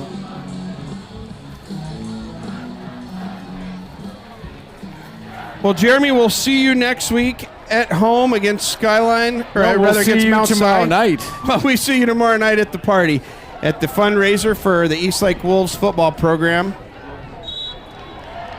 And Skyline with the victory formation, and this game is over. So congratulations to the Spartans. You played hard. Big rivalry game. They came out with a good game plan. They executed it. You know, Eastlake struggled to stop their offense, and the Spartans' defense was also effective for a good part of the game against the Eastlake offense. So, yeah, congrats to the Spartans. Not what we were hoping for tonight. Not the outcome we wanted. But this rivalry is real. It runs deep. All right, Jeremy. Well, we'll sign off here tonight. We'll see you next week. Tune into some of our JV and C team games this week. Those will be good. And we'll talk to you later. And if you're down at Eastlake tomorrow, stop in, get some concessions. I believe concessions are open down at the down there for the youth games. So stop in, grab some concessions for the youth games. Thank you for joining us tonight.